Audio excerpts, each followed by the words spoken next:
It's a lot of seasons and a lot of episodes for a tiny little talk show like this. We might be losing some frames today, but we are not going to lose anything else except maybe our minds. Because, ladies and gentlemen, one of the mad minds behind marbles is here with us today. It's Spooo! Which blows my mind. It blows my mind that I'm a mind behind marbles. So Let's tiny. go. There we go. I want to be big, too. Let me be big. What's up, man? What's up, everybody? Thanks for having me on today. It's good to have you here. Hope you've been doing well in the I've been doing climate. very well. I've been doing very well, mentally anyway.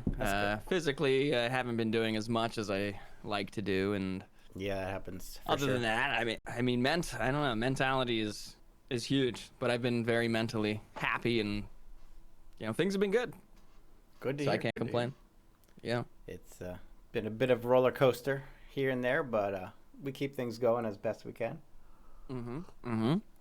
So, lots of people here in chat too. Good to see you all. We're gonna get this show going. For those of you who don't know the general format, I'm gonna more or less lead the first hour. Spooo will more or less lead the last hour, and it'll probably be more than 2 hours by the end. I wouldn't be surprised. We get we'll see.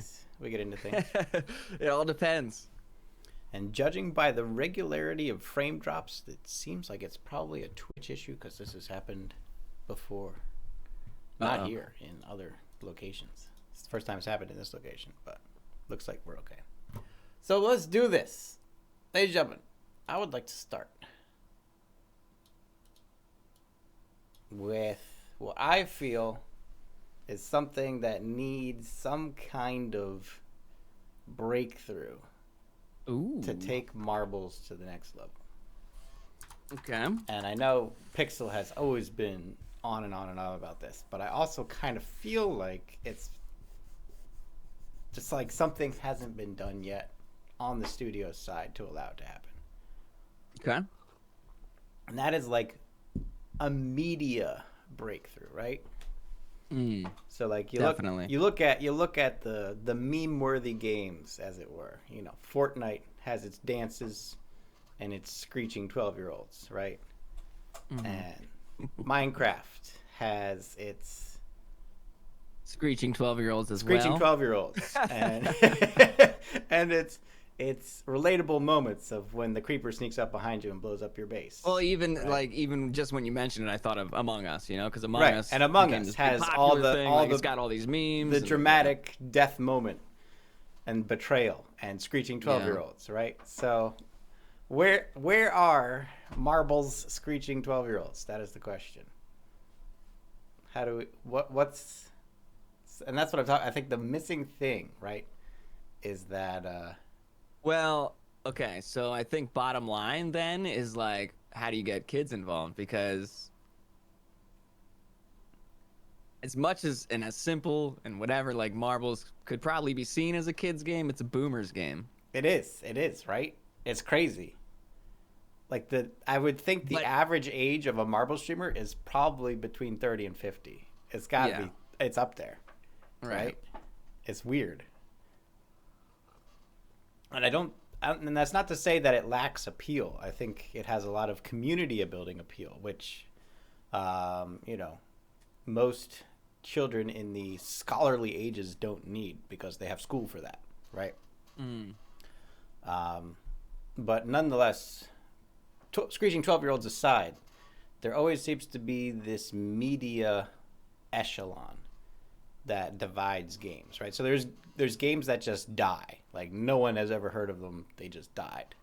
Well, I mean, that was Among Us too, right? Among Us was out for a while before a random popularity happened. Right, and then it gets a random popularity, right? And you could kind of equate marbles to the same thing, where it was this small little niche, and then what I like to refer to as the season 17 explosion, where we started hitting the million players each season, and but even then, like there.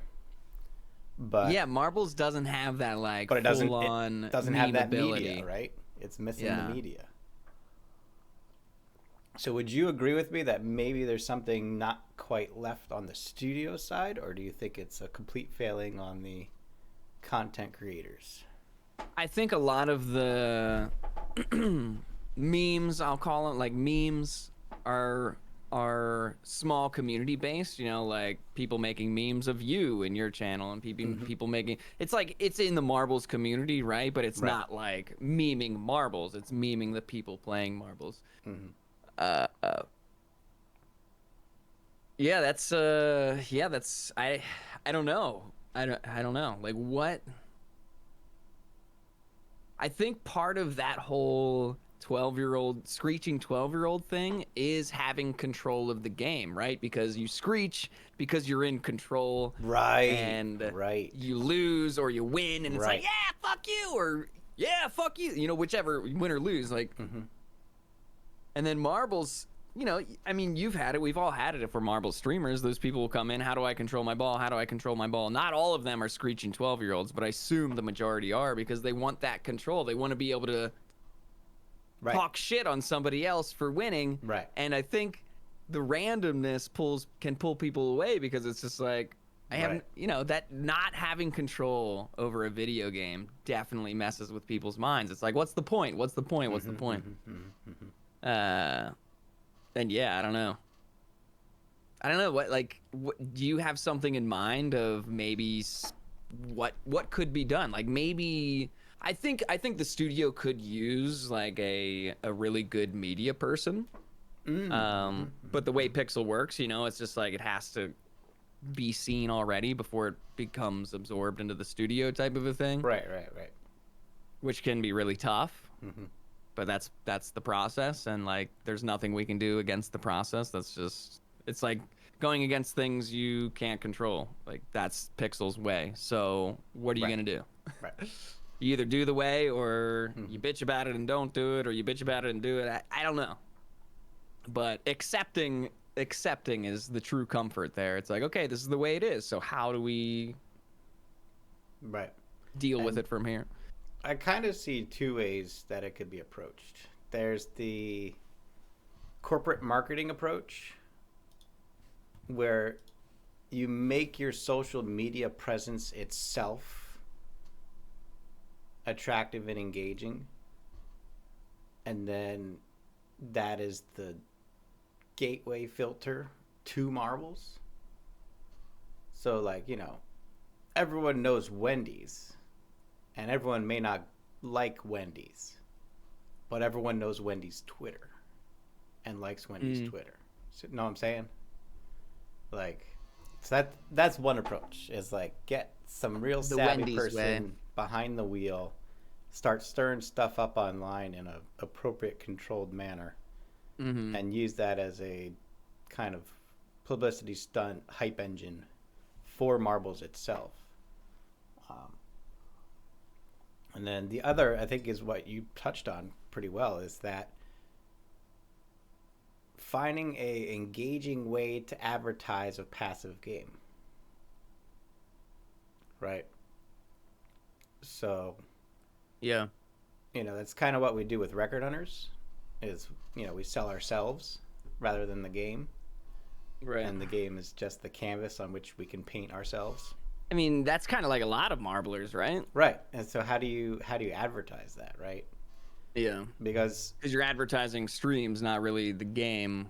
And that's kind of how I stumbled into marbles. It was within recommendations from people and websites as to potential growth opportunities at the time.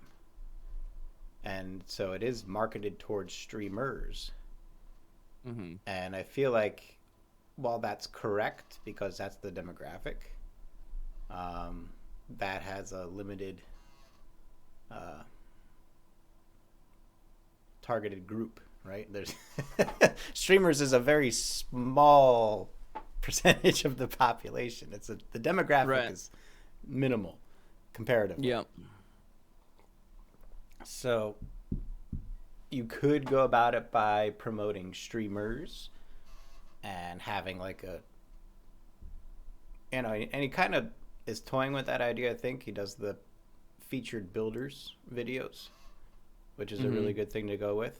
I definitely like that idea. I think that could be done for streamers as well. And I know politically that gets messy, right? Because then people start seeing whatever trend or pattern that they want to see, and then they start, you know, the why not me attitude kind of a thing. That all gets going in there, right? And you know, maybe there's a shotgun way to do it. Like maybe kind of what you were doing when you had highlights and you had, you know, different streamers, multiple streamers per video that get featured. Yeah, I miss doing that a lot. And then it was on the community a lot to like exactly clips. And that's, it wasn't that's the like, issue. But what a lot of it came down to was me. It did come down to me hunting clips, and then it was like it's becoming way too much work. Right. So it's like, it fades out. Right. And even with the highlight clips, right, it's hard to convey outside of the community what's happening, right? Because like if it's a dunks compilation, like if you're not in marbles, you don't care about a dunk. You're like, oh, so a marble fell in a bucket. Like, ooh, I can do that. Flip. Right. If you don't know how marbles is and like the rarity of it happening or whatever, So, and that's something I always toy with, you know, when I'm doing my promo videos for Tilted or 1 hour tracks or events I'm doing, right? It's always like I need to cover the base of informing the people who need to know what's happening. So like it's this thing happening at this time. But how do you do that non-robotically and more importantly entertainingly? And so like my last 1 hour track video barely even like mentions what a 1 hour track is.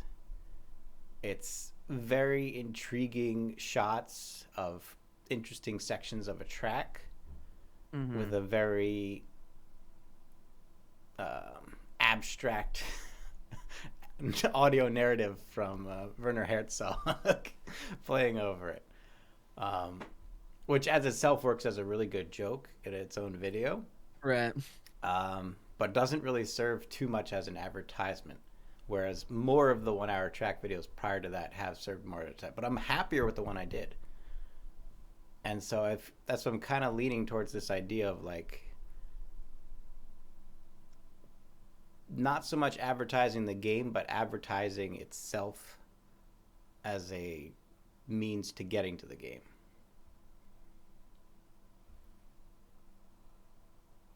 I see.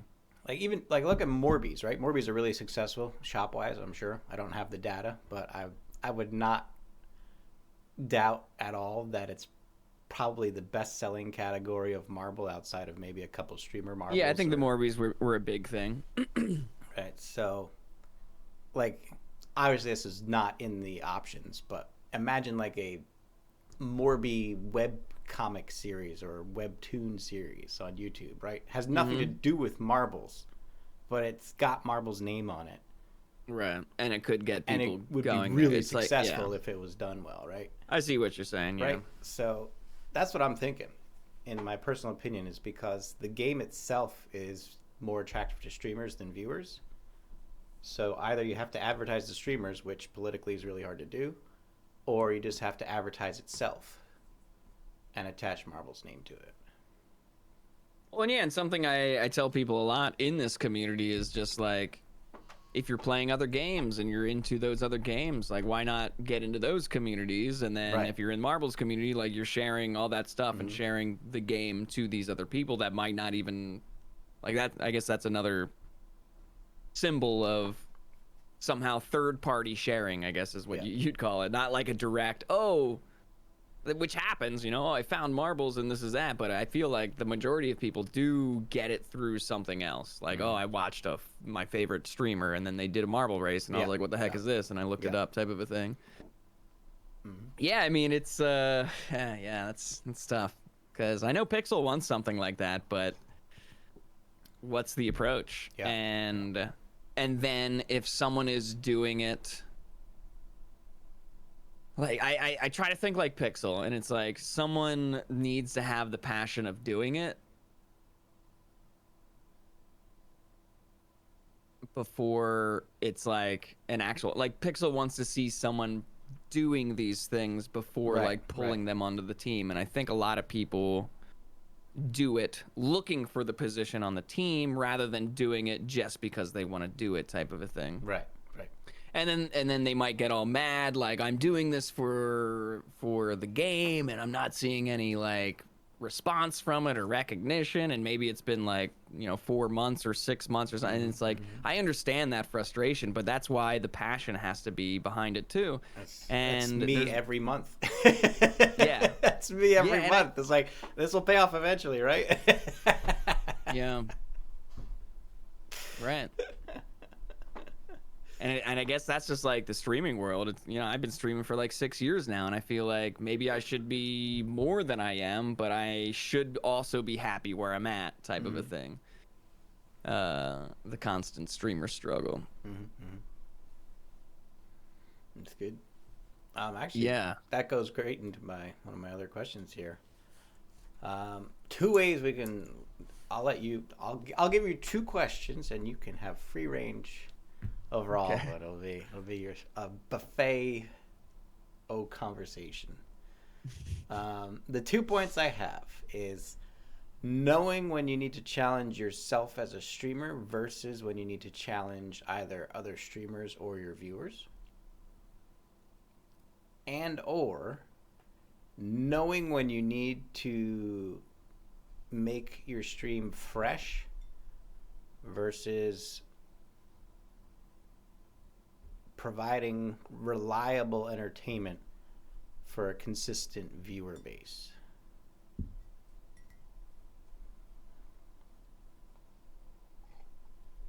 It's a lot to chew on, so. Yeah, I mean, let's take a sampler plate and start at it. Yeah. Can you read the second one again? That's what I want to dive into. Great. I'll reestablish the premise. How about that? Okay. Perfect example. It seemed like the grind was aligning with my particular streaming style this season, so I revamped everything. I had new overlays, new bit redemptions, new alerts, schedule, everything. Just boom, crapped it. And it was very well received. Had a lot of old people coming back. Even last month, I've had some really, like, way back 2 years ago Marbles viewers that I haven't seen for 2 years coming back to like things like Thursday Flare and stuff like that. Always nice to see. And so that fresh injection, right? I'm getting more followers than I usually do per stream, and support is definitely getting higher and all that stuff. So that fresh injection has that ability to like poof, really keep your audience engaged and not complacent. But at the same time, if there's something people come back to your stream week after week after week, and then that's not there anymore, they're not going to come back anymore. Yep. So what is either your philosophy or advice or experience in the realms of knowing when things need to be fresh and knowing when you just need to be consistent? For me, like, it comes down to my enjoyment, which can be teetering sometimes. Like, there's some days it's like, man, I don't feel like freaking doing the Spooo Royale, maybe, you know what I mean? And then, but it's just like, you do it, but then the next week you're all hyped about it, So right. It's like, I get being there and being consistent, but people are going to know if you're not enjoying it. And yeah, if it ended up being like a couple week thing, maybe I'm trying to do something and I loved it for a while and then it's just like fading and I'm not feeling it. And I try to remind myself of new people all the time, because like if I get stale with something, then everyone's going to get stale with something. Yeah. And if there's a new person there and they've never seen it before, it's like they're going to be like, this is boring as hell. So keeping that hype can be really tough. So I think, and if you know me at all, or anyone listening knows me, like I do evolve things a lot. Like I've been doing, even just like the Spoobble. Take the Spoobble or money marbles. Like I've been doing these things for a really long time, but they're always changing. Yeah. So it's not like they're not there every week, but they are evolving. So maybe that's something to think about. It's like, if you know people are liking something and you're liking it too, but it's getting stale, try to keep maybe doing the same thing and thinking of fresh ideas within the same idea. So more of an evolution than a change. Right, right. But I mean, ultimately for me, I know when I'm just not enjoying something as much anymore, and you have to think about your audience. Like, if you're not enjoying it, they're probably not going to be enjoying it either. It's like viewers. Oh, if someone's making something awkward and you're feeling the awkwardness in the channel, like in the chat, I bet other people are feeling awkward too. Like, so yeah, I don't know. And then the fakeness, if you're like faking trying to do something every week just because you know somebody likes it or a few people like it or something, that's when an evolution needs to happen. Right. I think that gets you more down into the pandering streamer categories. Or they're, you know, they may be innovative and engaging with their content, but they're not really in control of their content. It's kind of just this headless beast feeding off of itself kind of a thing. Yep. I don't want to say all hot tub streamers, but a significant portion of hot tub streamers would fall into that category. Like, just take that for an example. Like, I just couldn't do it. No matter how much money I'm getting, I couldn't do it. I would lose my mind doing something I don't enjoy doing. But if they enjoy doing it, like, what's their... Right. I don't know. That's what I'm saying. Like, not all. There are those who do it well and enjoy doing it, but... Yeah. And you know, it even happens today. Like, I mean, I think it probably happens to all of us, right? You look at streamers, you're like, man, they're really successful. They're doing great. I wish I could do what they do, but that's just not me. And it's like, and that's okay. You just got to find out what is you. Which leads into the next thing of, like, the hard thing to say to a lot of people is streaming's not for everybody. But depending on what you want to do with streaming, like, hanging out with a couple people is enough.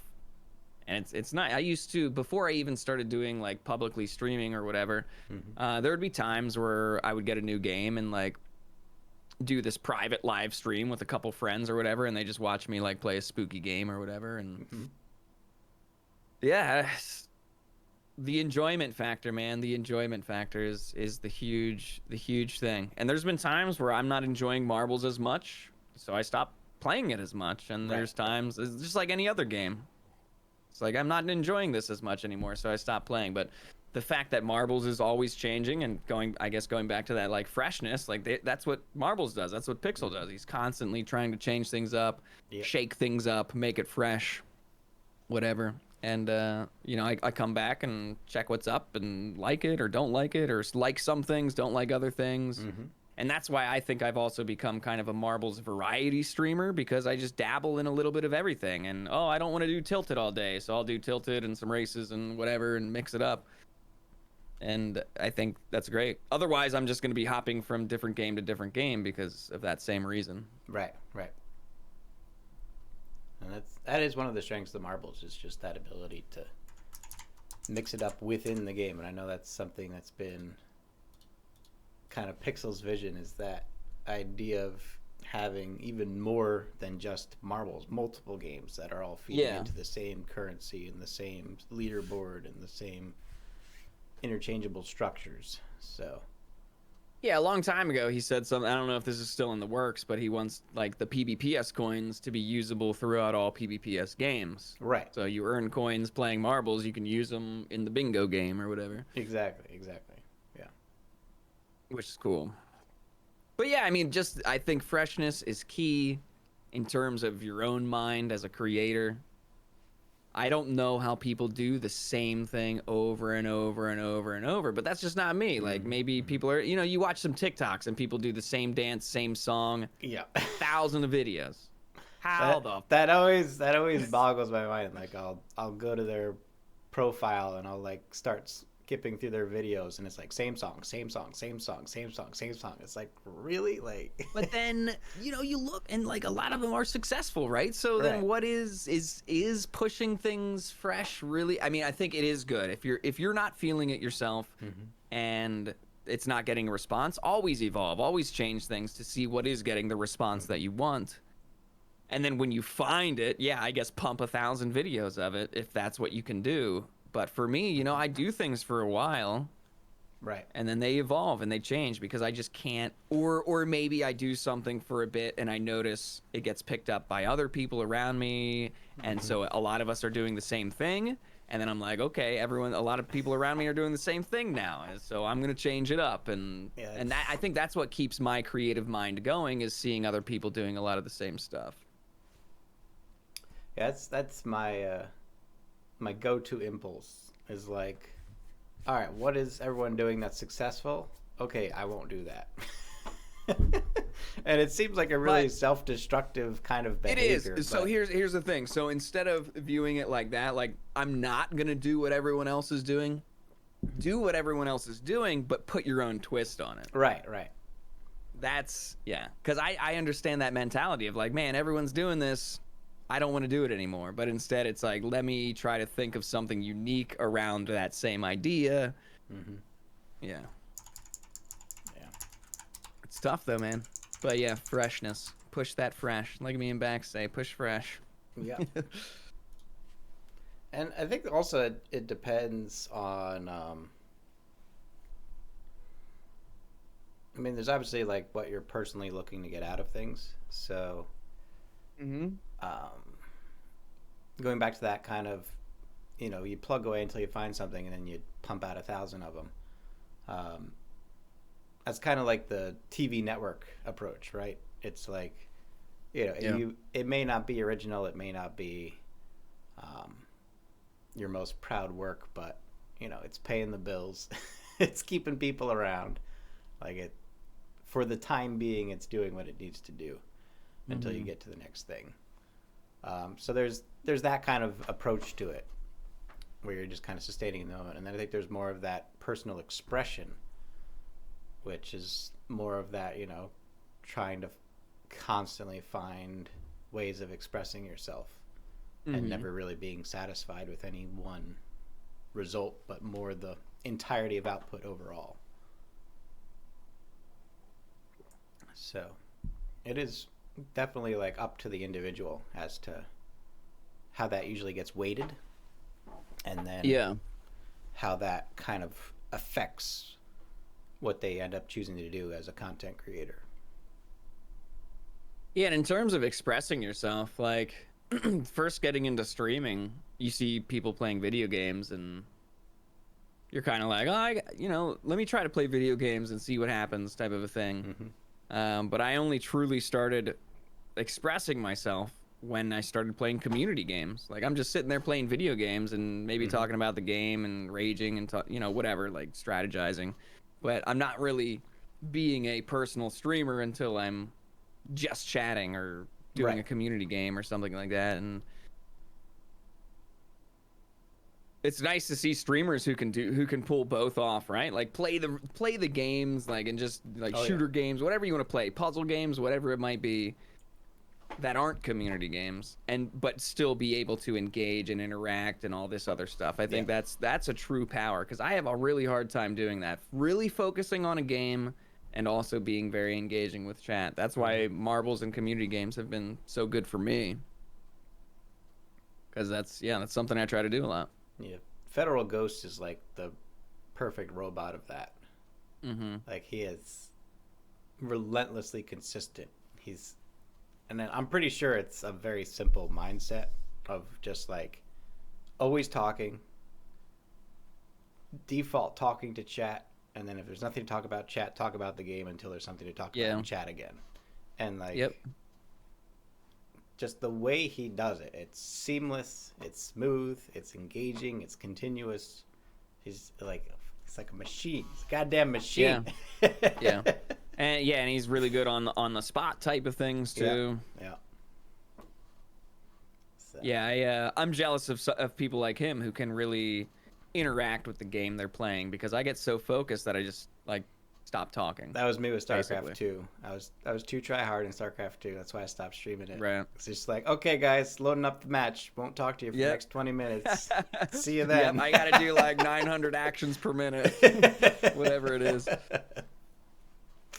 Well, only 250. Only 250. Come on now. I don't know. What are the Koreans up to these days? I know they were always blowing the Americans out of the water with those APMs. Well, the thing is, another thing too is they get into like a rhythm, so that it's not so much that they're initiating 300 individual actions. They're just keeping a constant spam so that they never slow down. And actually, StarCraft did an update where they implemented a change in its recordings. It could loosely identify the difference between spam and genuine actions. So it had like your actions per minute, and then it had like your effective actions per minute. Like not just like someone going back and like a unit going back and forth type of a thing. Exactly. Something that was like attacking or blocking or like a unique condition. Because if you're spamming like 3 different actions over and over and over again, the game's like, okay, we're not going to count those 90 in that minute. And so after that, I was averaging about the probably 120 to 240 range. So I don't even know. I did a lot of StarCraft and Warcraft when I had a younger mind, and then StarCraft 2 came out, and I thought it would be great, but I had played too much League of Legends of just controlling one thing rather than that selecting units is the hardest thing in StarCraft for sure. Oh man, it's not a lot of games have you do I love it though. I think RTSs are great. They're my favorite. Yeah. Command and Conquer. Stories tend to always be really good, Love Command and Conquer. Generals and Tiberian Sun are my 2 favorite. Nice. For sure. I was big into Warcraft, and I think that's why I got into League of Legends, because Warcraft 3 had like the hero, and then you had your like base and army and everything. And then League, I saw League, and I was like, oh man, I can just control the hero and not all the army and the base and shit. Let's go. This is gonna be simple. That was the exact opposite. When they had the heroes for Warcraft 3, that was like my least favorite thing. I didn't like the heroes. Don't get me wrong. Well, I did and I didn't, but it was like an extra big thing on top of everything else. And it really, I think the reason I didn't like it was just because I was so used to that micro of the units, especially like playing undead. You have to really micro your warlocks, and you have to make sure your ghouls are staying up front and make sure your sieges are in the right spot. And like trying to control a hero while you're doing all that, it's like, oh my god, like I don't need to be controlling a hero while I'm doing all this. Right. A lot of it for me was just send the army in and then focus on maintaining the hero and killing their hero. Yeah. But that frustrated me a lot with that game. That's why I think League again was like this breath of fresh air, like just the hero, excellent. And that was a good call on Blizzard's part too. I think they identified that, and they're like, okay, we have 2 really good things here, but they're completely incompatible. So StarCraft 2 will be just units, and Warcraft will be just the hero. That's it. Never two shall the mix again. Yeah, I was sad when World of Warcraft came out, because I was like hoping for like another Warcraft, right? Yeah. But I did end up falling in love with World of Warcraft for the first couple years. And then it faded. MMOs, like I love them, but it's just too much. It's another life, and I can't handle my own life. I get it. Yeah, I need those quick 30-minute games. That's enough for me, rather than a whole nother life. Yeah. Indie games, man. Indie games. Yeah. It's a good niche to be in. That's kind of why I like puzzle games. They're always like there's really big puzzle games, and then there's just like the tiny ones that you can just like chip away at for a little bit, and you're like, okay, did it.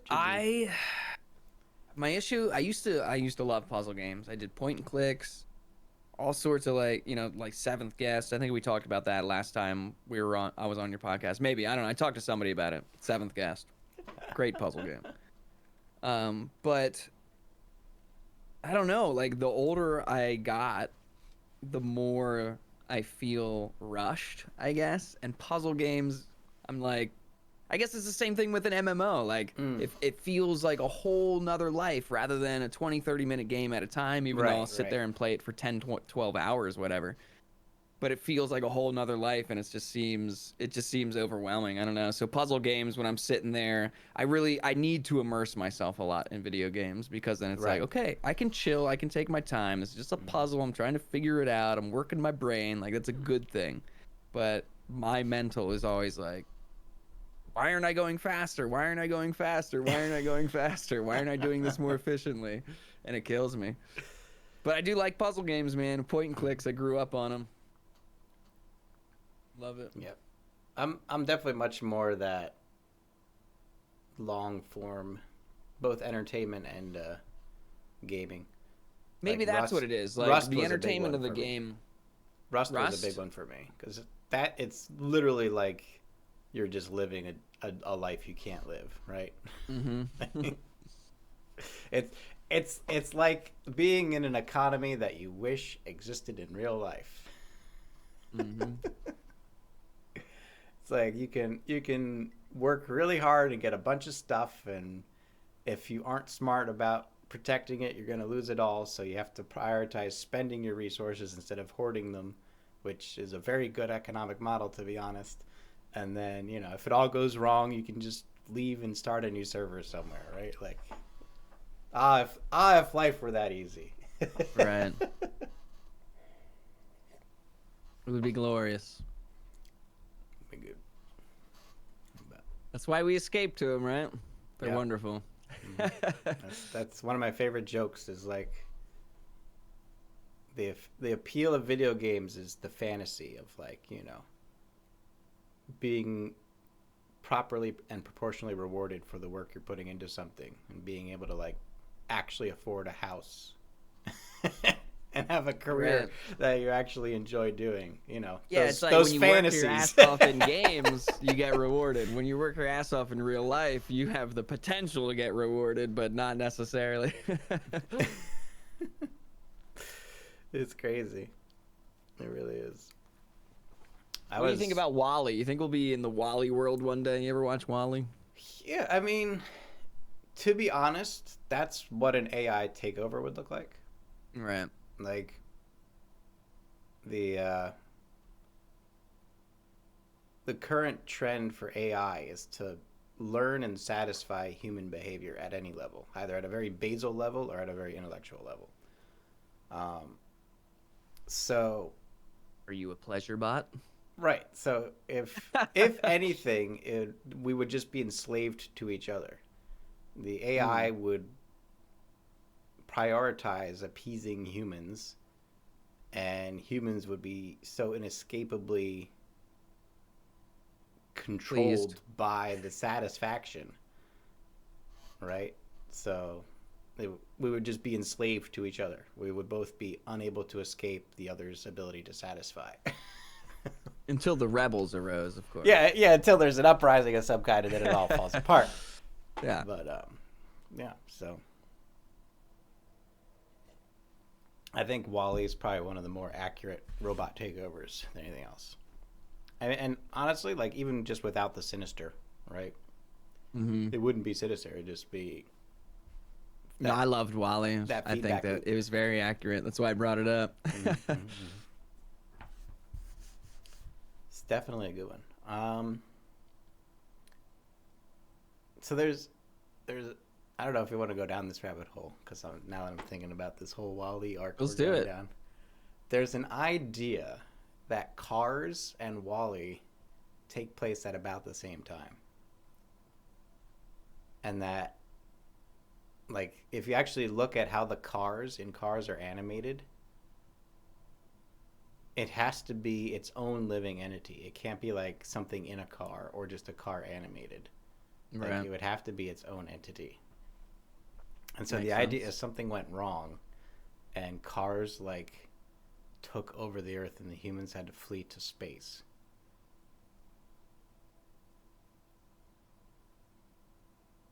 I know there's a lot of connections between these movies, and they do throw a lot of Easter eggs around and things like that. Mm-hmm. Mm-hmm. And what do we see of the planet in WALL-E? I haven't seen WALL-E in forever. Just the both junkyards. of them actually, You but I just see do the love both junkyards. those movies. Right. But there's other things going on in the car world. Aren't there humans around? I don't think so. I think it's all cars. Yeah, I'd have to rewatch. I don't know. So I don't know. This is gonna be in my head now until I watch both of rewatch them it again. and put that narrative in your brain, and Right. it'll start fucking with you, man. So I said I don't know if we want to go down this rabbit hole. We might not come back. Right. Yeah, I know. Again, I feel like I've seen small snippets of like people doing all these Easter eggs between Pixar movies and Disney movies and all this stuff, whatever. And yeah, it's crazy the way things, like, I don't know, how do people even notice this stuff? You know, you're watching something and then you notice something and then you're like, well, I could spend a couple minutes looking at this. And you're like, no way, I gotta find out more. I gotta find out more. I gotta find out more. Right? Yeah, the whole find out more mentality. That curiosity gets you. All right. Well, before we go down too far into the Pixar conspiracy, I don't know enough. I don't know if I could go down that rabbit hole, but it does intrigue me. Like, I could get into watching shit and being like, it's weird, man. So let's go back to the other avenue presented initially, which was the knowing when to challenge yourself versus knowing when you need to challenge others or your audience. Would you say that they are mutually exclusive, and or would you agree that there should be a time to challenge others in your audience rather than yourself?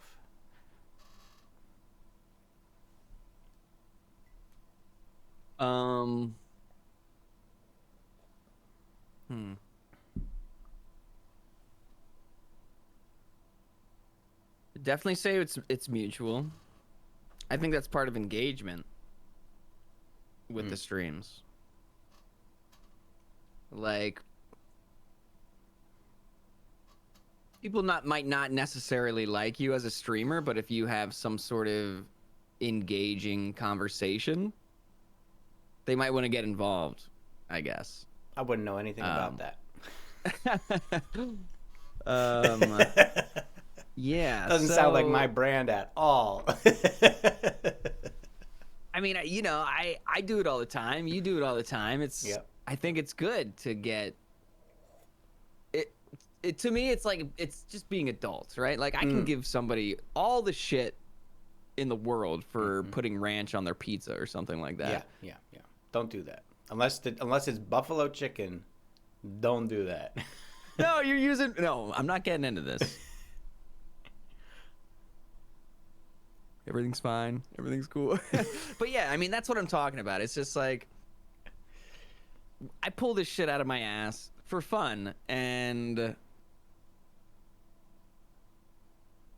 I don't know. I think it's really fun to challenge the opinions of your viewers. I think it's really fun to challenge the opinions, because then you learn a lot about people too, and you learn a lot about yourself. Opinions don't actually mean anything. Right. Like, they don't mean anything. Emotionally, you are invested, and you will have the same survival reaction to your opinions being challenged as to being physically challenged. Mm-hmm.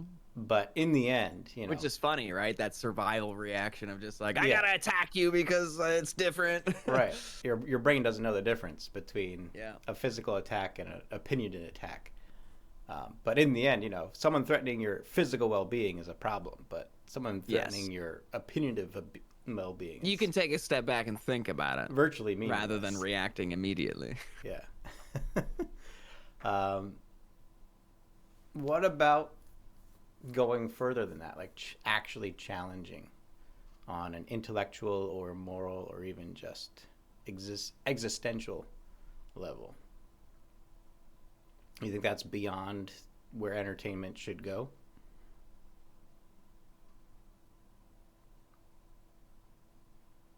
No, again, going back to like the idea of me being like, I feel like I'm major variety. I know I do a lot of marbles, and there's the marble variety, but I go back and forth between being this loud, silly idiot and being super serious, and like, you know, I feel like I go all over the spectrum, and I don't think that helps me because of, again, something we talked about, the niche, like doing 1,000 of the same thing. I don't think that helps me, but it's been a long journey of slow growth for me, and it's something that I like I do again, going back to what I said before, like just doing what you like to do and what feels right, what's entertaining to you. And to me, that's sometimes getting really deep and intellectual, and I don't claim to be insanely smart. I feel like I'm more common sense smart, book smart, whatever. Or not book smart, common sense smart, street smart. It's too smart. And then when it comes to books, social intelligence. Yes. I'm really open to hearing what people have to say because I don't feel like I know everything. If I know something, yeah, I'm gonna be like, no, this is right. I'm sorry, this is right. We need to look this up. You're in my wheelhouse, boy. Throw down. But something recently I've been doing when we get into certain conversations is pulling stuff up on Google and Wikipedia and whatever, and pulling it up on the stream, and then we talk more about it. Like I think. Yeah, it's yeah. I've been enjoying watching clips of that when streamers do that. Like they'll interview someone they disagree with, and then you pull up and they're actually taking the time to fact check and qualitate what's being said, and it's always very interesting when both are well prepared. It's a very civil disagreement, and they're like, "Oh, okay, I could see that. Yep. I don't agree with it, but I get it." Right? Yeah. And then there's the other situation where the two are not getting along at all, but one is right every time, and the other one just has nothing. Like everything to say. They're like, "Oh, do you have something to prove that?" They're like, "Yeah, here's the link." And then the guy opens the link. It's like, "Do you see who sponsored this website? Like, this is made by a pharmaceutical company. What are you talking about?" Oh, and that's the thing too. It's not just the reference. It's like, where did the reference come from? Right. Because you could look up something on Google. Scroll down to the bottom of the page. Is this bad? See who owns the copyright. Yeah. Look it up. Takes like 2 seconds. That's my favorite. What I do, like my version of that, when ads come up on my YouTube music playlists, if it's like one of those bunk medical ads where they're just spewing nonsense, and it's it's like one of those 20-minute ads, and you're like, who watches a 20-minute ad? This guy. I watch it because it's such good content.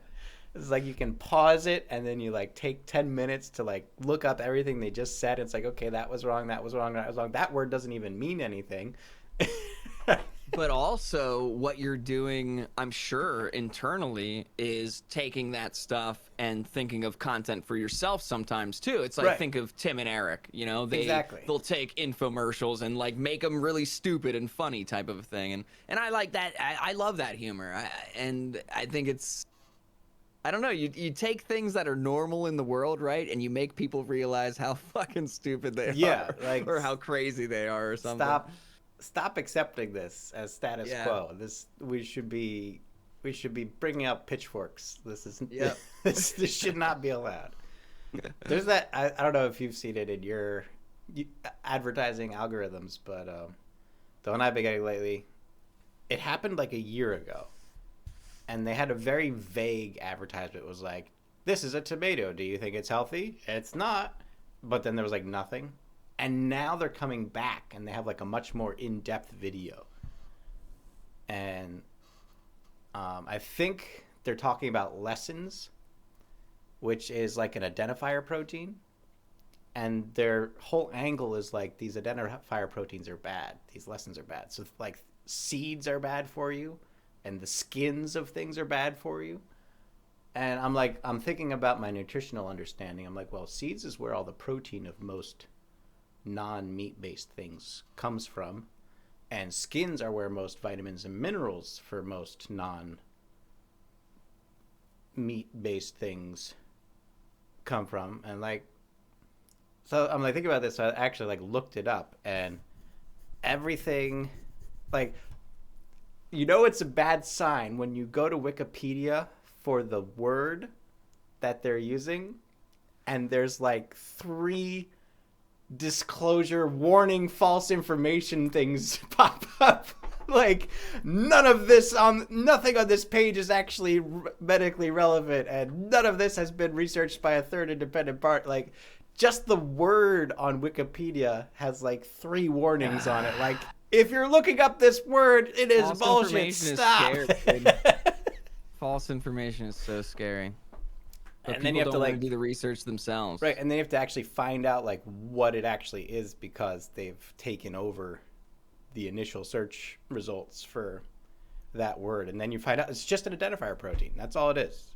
Like, the reason your body knows not to digest your skin but to digest an apple seed is because it can identify your lessons, but it can't identify the apple's lessons. Like, that's how it knows the difference. So, like, how, like, where you go, why is that what you're choosing to use as your it's strange. Yeah, well, people will stretch the craziest, just like, anything to sound excuses, credible. you know? Yeah.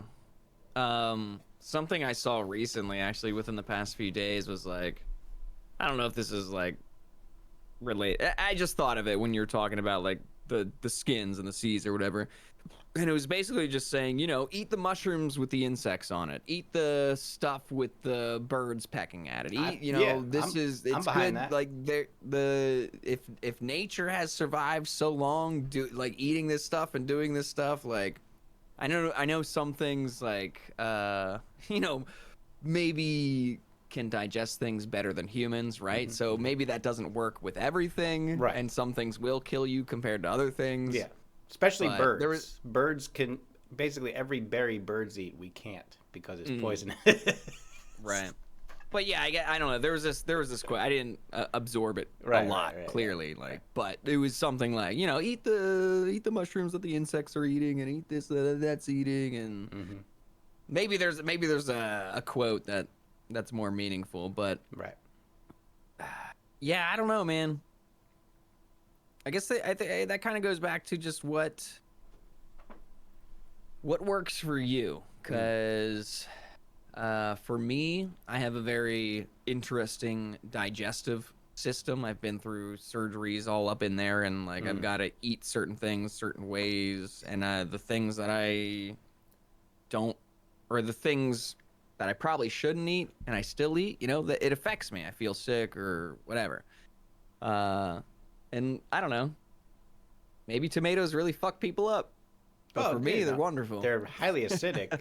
So, you know. Yeah, true. If you have acid reflux, definitely good to stay away from them. And that's another thing, just like what's your body telling you, right? And I guess for some things it sucks because maybe you're allergic to it, and it's like, well, my body tells me I'm dying, so I guess I'm gonna die. Oof. So you can't go around testing everything, right? Maybe in little amounts. I don't know. But that's really interesting. I've never heard that about the whole tomato thing. Or yeah, it's just one of those things that's been popping up in my advertising. And you know, it doesn't help, right? Because, like, you know, now I'm watching the whole 20-minute video. So now YouTube's like, oh, well, clearly this person's interested. We'll show them more of that stuff. Algorithms. Like, for one of the record hunters, I needed to pull up the Pillow Cube commercial because I wanted to make a joke about it. So I was like, but I couldn't find it. So I was having to do like this 20-minute search for Pillow Cube. So now YouTube's like, well, clearly this guy's really into Pillow Cube. He looked at like 30 videos. He searched like 4 different searches. Like, clearly this is what this guy wants. Sometimes I'm watching things on TikTok, YouTube, whatever, and I'm like, I gotta stop watching this. I'm not enjoying this. I gotta go to the next thing. Otherwise, they're gonna show me so much of this stuff all the time. Like, you start getting paranoid about the algorithm. Yeah. But I think the majority of people don't even think about it. They're just like, I hate this. I'm going to comment on it. Yeah, they don't. I'm going to comment on all this stuff. And then all of a sudden, their whole feed is things that they hate. Yep. Attention economy. That is. But where would... This is always a question I thought about. Like, where would entertainment be without the hate watchers, I guess? Or where would... Like, would anything be fun without the butting heads? I would say yes, but also that's part of a lot of people's fun is the drama behind it. Yeah, you'd have to kind of define where the line is for butting heads, because, like, you know, sports, that's butting heads technically, right? Yeah. So even if it's a cooperative competition rather than a competitive one, there's still one side and the other, right?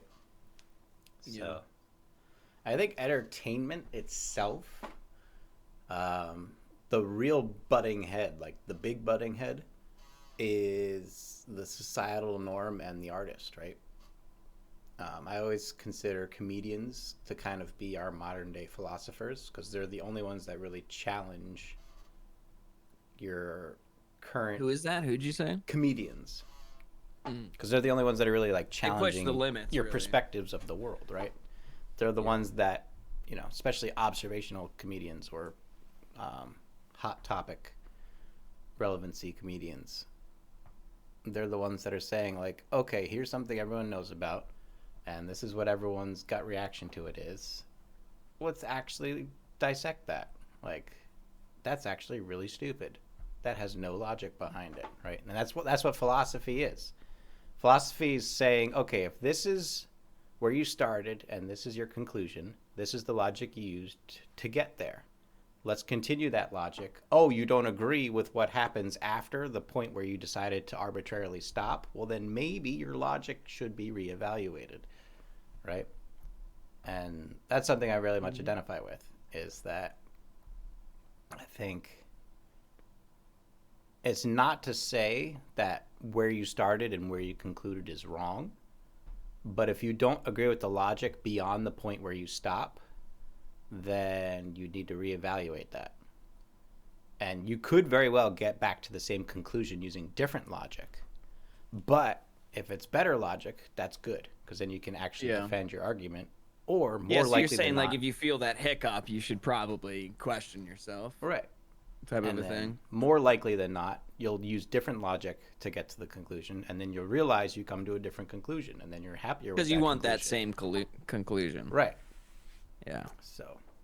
And so many people will just repeat the same shit over and over without thinking about it. Yeah. Without trying to like get to that conclusion with a different way. It's just like, no, you're wrong. But look at this. No, you're wrong. It's so hard for humans to admit they're wrong.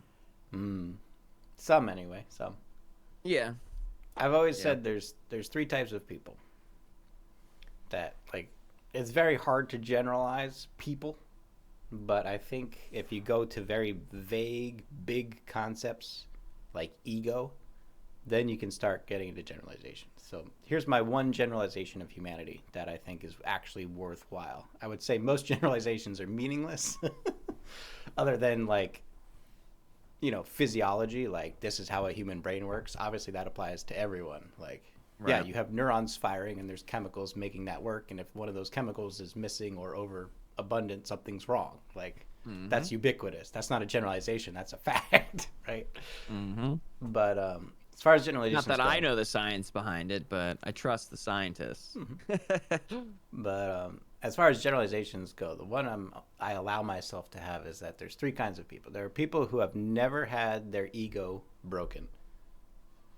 And then after that, there's a division. There's the people who allow the pieces to lie. And there's the people who are scrambling to try to put it all back together again. And those are the three people. It's a two-stage process. What are the people like that have never? What was the first one? The ego thing? Like what was the? So the first division is whether or not they've ever had their ego broken. Yeah. What are people like that have never had their ego broken? Those would be your narcissists. Okay. Those would be your self-absorbed celebrities. Those would be your typical type A alpha males, right? Like Gotcha. Yep. Those anybody that uses the words alpha and beta when talking to another human is below the human I want to interact with. Right. So that's what I'd find. But I'll meme it. I'll meme the shit out of it. Right. And really, I think it's a mark of humility and or maturity, right? It has nothing to do with age. It's just an experience in life. Either someone has had a humbling experience in their life or they haven't. And I think that's really healthy to the individual having that humbling experience. Agreed. So hopefully handling it well. So it's always the response, right? Well, and that's the second division. Things can happen to everyone. That's the second division. So the second division is whether they're allowing the pieces to lie or they're scrambling to put them back together again.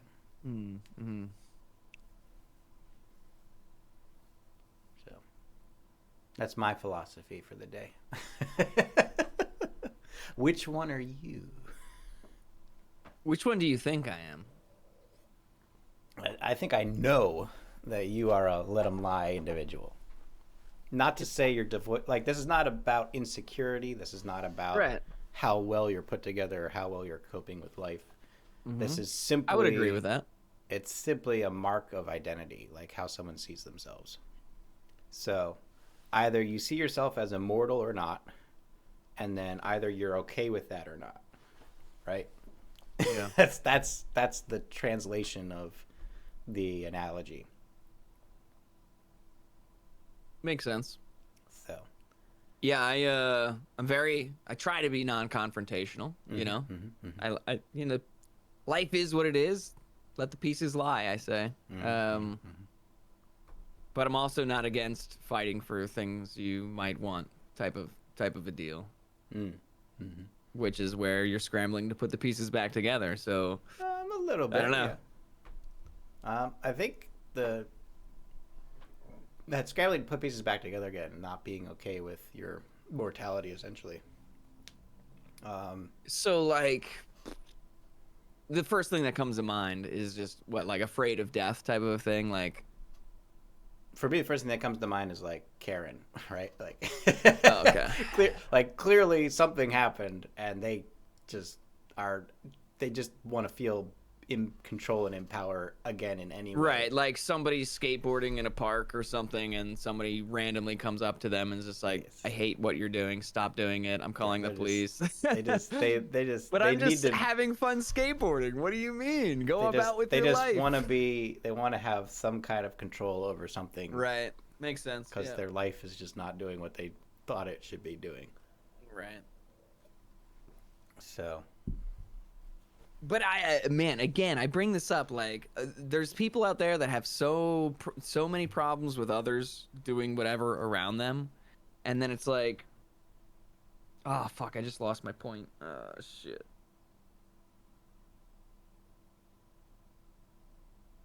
They have such a problem with people doing what they want around them.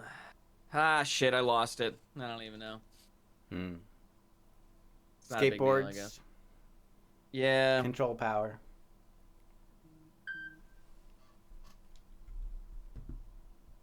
It's probably had something to do with their inner selves. Like, they have so much going on around. Like, they try to control things they can't control, essentially. And that tears them up inside.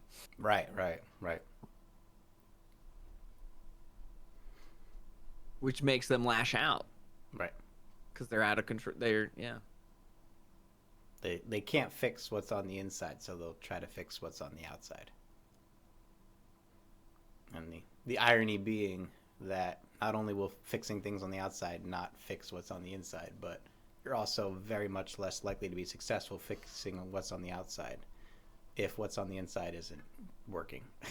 Yeah, man, and it's so true. Like, that internal comfort of being okay with yourself is like, I don't know if anybody's really 100% there. Like, we're all beating ourselves up all the time, but I would say I'm over half, which makes me ultimately somewhat of a happy being. Like, I'm happy with life.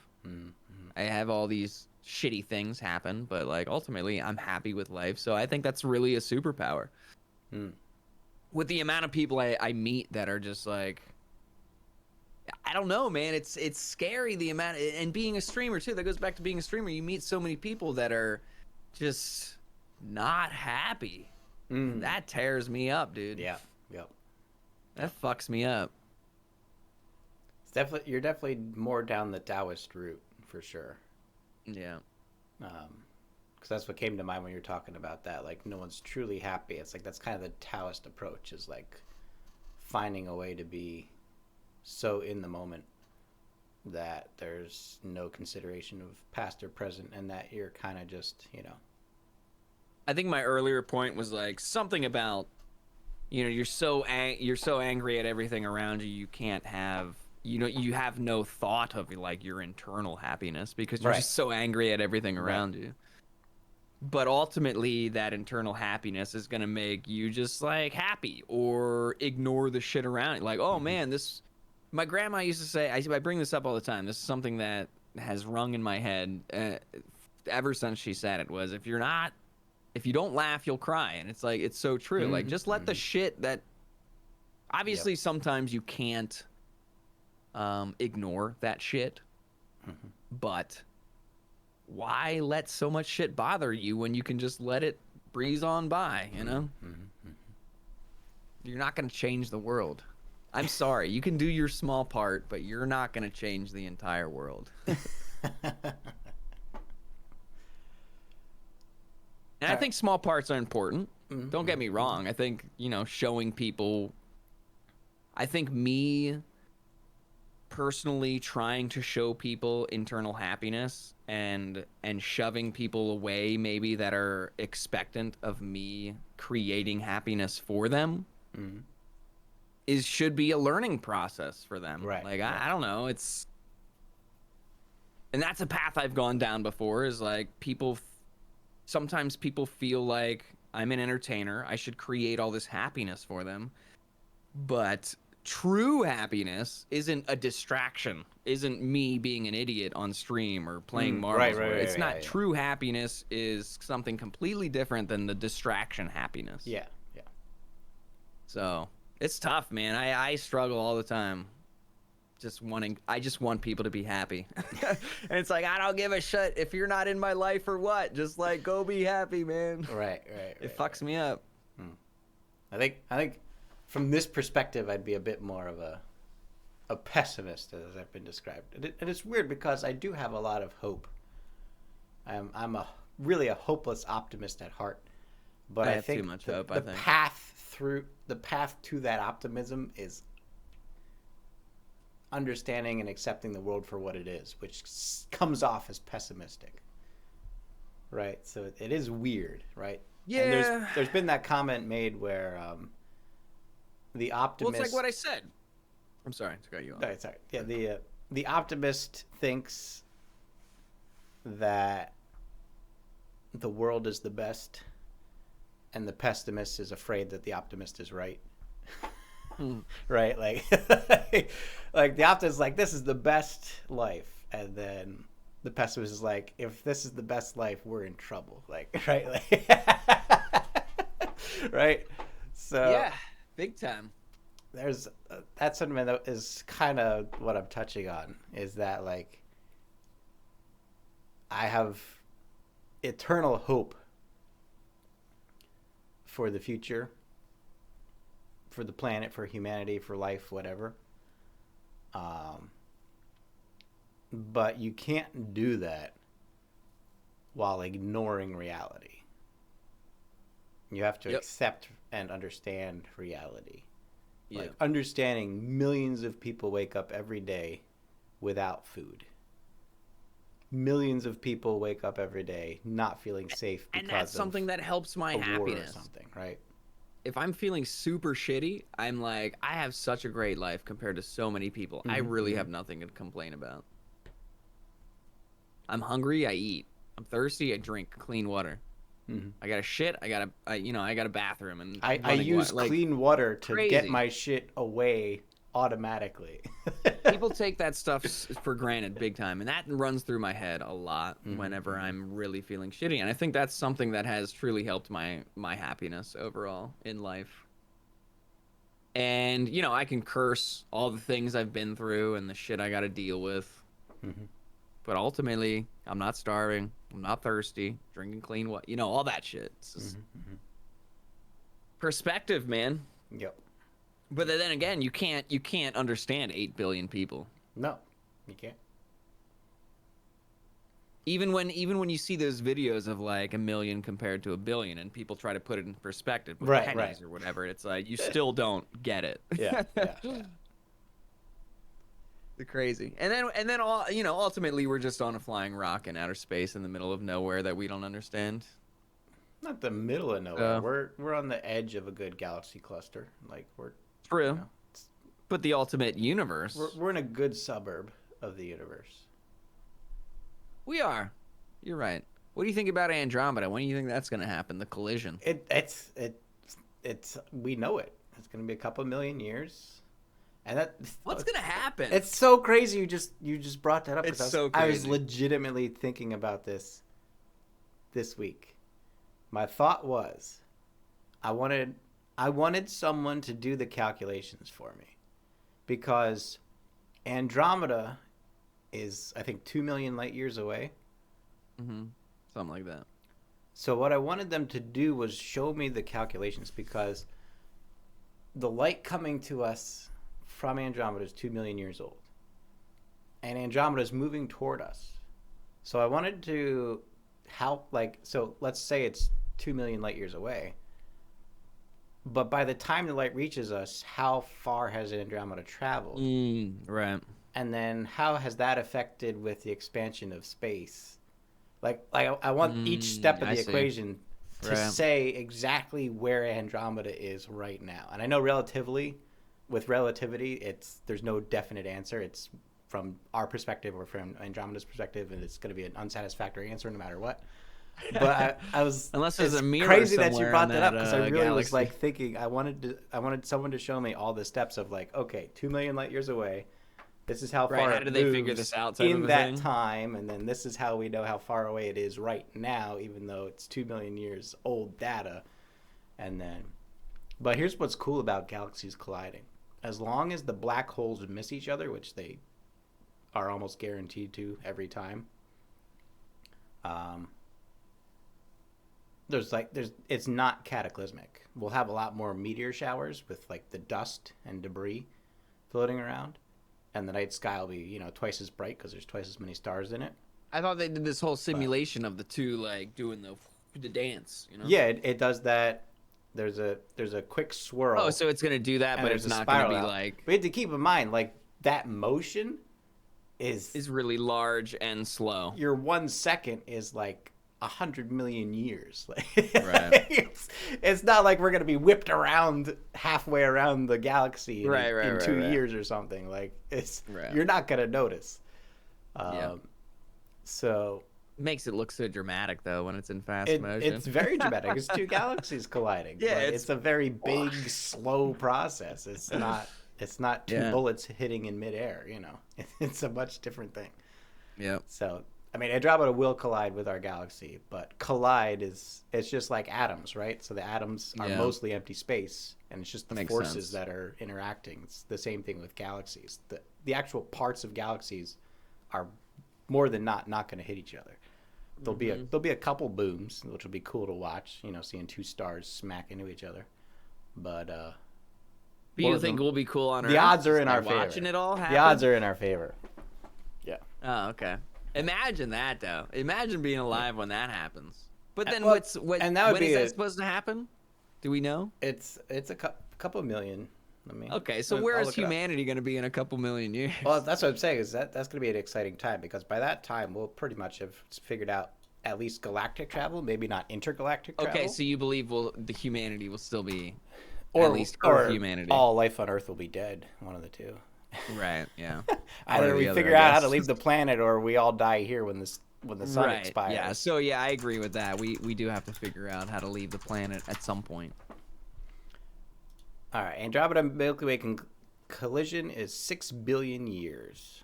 So that's 6,000 million years. And how old is the Earth? 1 billion. So that's we got time.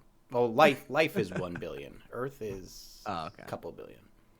I think it's close to 7 billion. So, from the perspective of the Earth, that's pretty recent. Yeah, I was gonna say 6 point something. Yeah, but So for life, we're 1/7 of the way in to that event. That's pretty soon. Something that recently blew my mind. I know this is kind of just going off subject or whatever. It's still on space. Is that we're all the Big Bang. We are all, if you believe that theory anyway, we are all space dust from that small thing. I'm you, man. Iron, and you're me. Iron only exists after the second generation of stars.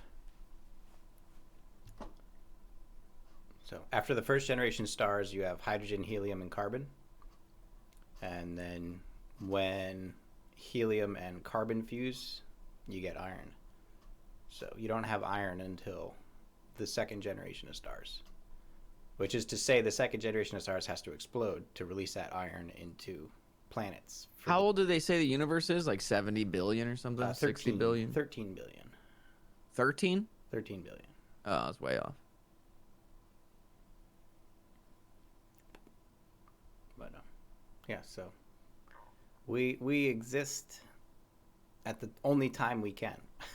Which is always hard for people to wrap around their heads. Like they always think like it's a sign. Yeah. Like all this stuff fits together perfectly and that's why we're here. It's like, well, yes, but you're looking at it wrong. Like we're only here because all that stuff. Like if any one of those thousands of things didn't happen, humans would never have existed. Like, that's another thing why right? you should be happy with your life, right? Like what are the odds of you being alive and listening to us talking, or you and me talking right now, or whatever? Right. Like it's not like a mysterious miracle that those coincidences are there. It's just that's how that works. You get human beings because you have iron. You get iron because stars have exploded and reformed 3 times. That's just how that works. It's not this mysterious miracle. It's just that's how it is, right? It'd be like walking into a room. Where did all that shit come from? It'd be like walking into a room and be like, why is there water on the floor? This is a great miracle, a sign. It's like, well, it's because an ice cube fell and it melted. But it's in the shape of Mother Mary. Right. It's like, no, but yeah, because an ice cube fell and it melted. And that's what happens when an ice cube falls and melts. It makes that. Like, that's just what happens. Mm-hmm, mm-hmm. So. Man, space fucks me up. It should. Your brain's not equipped to understand it.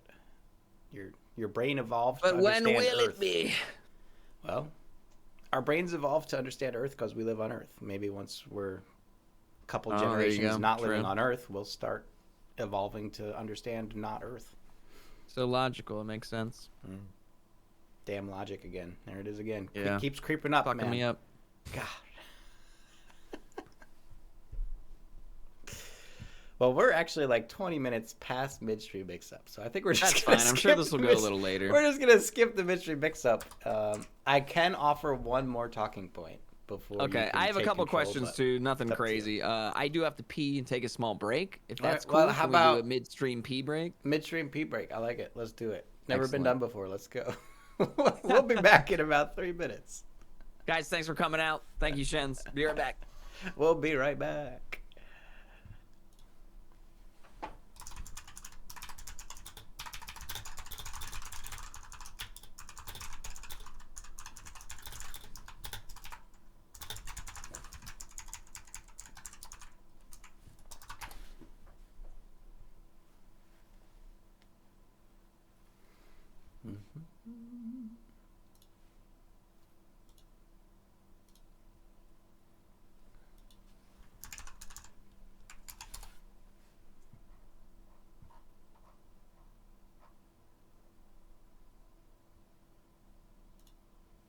We're in their corner and on it.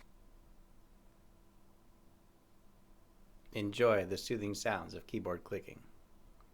I'm actually trying to get some music up, but the music's not coming up. Hey, there we go.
And we're Alrighty. back. We're back.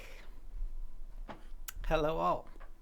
Yeah. Thanks for being here, guys. Thank you, Shens, again. The honor is mine. I think what we need to do, actually, you and me, we need to have a podcast just like on philosophy and space and whatever. You and I could probably go on forever about that type of stuff. Probably. I do get into it. Yeah, because the questions I have set up are more about like your stream, maybe games you play, things like that. That's where we started, and that's where we'll go back in again. That's how this all works. Man, I love getting into like crazy shit we can't even comprehend. Mm-hmm. I love it. I like to speculate. All right, I'm ready. Fire away. You're ready. My first thing is like, what are your games right now? Do you, other than marbles, I think marbles is a staple for both of us, obviously, but we play other things. I know you like puzzle games. I don't know if you tend to stick with maybe StarCraft. Like, you're one of those types of people that just, I have this game from a long time ago that I play forever, or you mix it up a lot, whatever. I do try to get my money's worth. So if I'm gonna pay $60 for a game, I'm gonna play that game till I'm sick of it. Yep. Yeah, it sucks when you buy a game and you play over that 2-hour mark and then you realize you don't hate it. Yeah. Or you do hate it. Yeah. So I'm very careful in the games I at least spend money on. So most of the games are going to be either free or like $5 or something. Mm-hmm. But yeah, you said you like indie games, so those tend to be free or cheap. The recent find was Mini Motorways. I was getting into that. I think for the entirety of last month, I think the entire Mini Motorways category on Twitch was dominated by marble streams. I was joking that I was contributing to the low numbers of marbles. It's just that time of year, everyone's going back to school, going back to work, everything like that. Yeah, that's another thing too. But I was joking that it was going to be the downfall of marbles because literally everyone who came to my stream was like, "What is this?" It's like Mini Motorways, and then the next day they're streaming it. And I was like, "Oh boy, what have I done?" Is it like marbles? What have I done? I'm destroying marbles from the inside. Hey, but that's a nice feeling though, right? Like it's weird to me that I have influence, but I have influence, and yeah, we're just normal dudes, you know. So that was I don't know if I ever got to like big streamer numbers or whatever. I don't know if I could. I like where I'm at right now, and I think those big numbers will fuck me up, if I'm gonna be honest. I'm a bit more planned out for the big numbers one day. We hope, because I'm definitely building more of an like the definition audience, more so than a community. Right. Not to say that there isn't a community aspect to it, but because I think especially with your style of streaming and like Bax's style of streaming, it's definitely that hybridized creative energy between the streamer and the chat. Chaotic type thing. Yeah. That's where I struggle too, because I don't always want to be chaotic. And that's where that variety comes in. Sometimes I chill and do nothing and sit there for hours and like barely talk, and then other times I'm like bouncing off the walls. So and then my approach is a bit more like, welcome to the show for today. Like for the next 2 hours, we're gonna be. I'm gonna show you something. You like setting up a show. I like that. Yeah, I like that. So there are those differences, and that's kind of. I don't think you're the type to just hop on stream and stream, right? Like you like to have something ready to go. If I do, that's gonna be my chill stream, right? And people like It never fails. Anytime I just pop on stream to stream, there's always someone new, and they're like, wow, it's really chill in here. I'm like, well, apparently you're new. Because if you were here Everything 4 hours changed. ago, I was screaming my face off for 3 hours straight. Like, But that's always the comment. It's like, wow, it's really chill here. So there's definitely that stream for the sake of streaming, and then there's the welcome to the show, right? So definitely two different things. In the first hour, something was mentioned, and this was just like a laser that's coming back. So in the first hour, I forget exactly what was mentioned, but I went through something with Raw, right? Like, my streams are my streams. But then when I started doing Raw, it was like, I'm not really interacting with chat very much. I'm not streaming marbles. I'm just sitting here talking, kind of like this talk show, you know? It's just like we're just sitting here talking. And to get people used to that is very tough. Because 5 days out of the week, I'm streaming marbles. I'm being an idiot, whatever, like doing whatever I do. And then for 1 to 2 to 3 to 4 hours on a Monday, I'm sitting there talking, not interacting with people. And, you know, new people that come in during that week, they might come in on Monday and like be like, oh, you know, like talking their face off, whatever, and there's no response. And it's like, I worry about that. Like, are they ever going to come back because they came to a Friday stream and then they came in on Monday the next time I streamed and it was completely different. So, I mean, I worry about that, but yeah, I don't know. You know, Random thought. You know my solution to that? You have to fracture your identity into 5 separate individual characters. Okay, yeah. And make sure they're all visually distinguished. So yeah, you do that well. You kind of have that. You got, like, when it's Sunglass Spooo, I know it's gonna be a chill fucking night. True. Like, Spooo, he's probably high. He's gonna be talking verbal diarrhea for like 2 hours.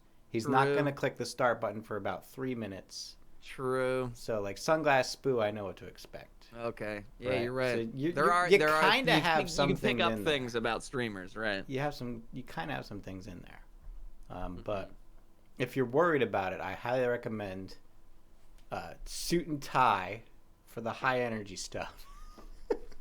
Well, it's like community days. You know, I used to wear the tie and the shirt, or just Fridays in general. You know.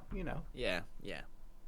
But that's my solution. You know, people come in and they see ignorance. They're like, oh, we're going to be tilting and there's going to be some shit coming out of that mouth. Makes sense. You know, they see the tie. They're like, okay, what show's on today? Oh, it's Thursday Flair. Awesome. My favorite. Right. Yep. And then they just that mentality is, you and I are very similar in that. Like, I like to have a day set for certain things, but I also like that chill stream too. And finding the right mix, I think, is really tough. Oh, yeah. Oh yeah, I agree. So right now, Back 4 Blood's out. Going back to the game thing. Back 4 Blood is out, so I'm excited about that. I briefly saw one streamer playing that, and they could not stop talking about the action of the guns. Okay. Apparently, very satisfying and/or I mean, they're good. I don't know. Yeah, I mean, I don't know. I'm not big into shooters, so I don't know compared to other games. But I mean, yeah, the guns feel good. So, I don't know. I love zombies. I love killing zombies. Zombies are just a thing for me. There's an interesting like game development, right? Like user experience.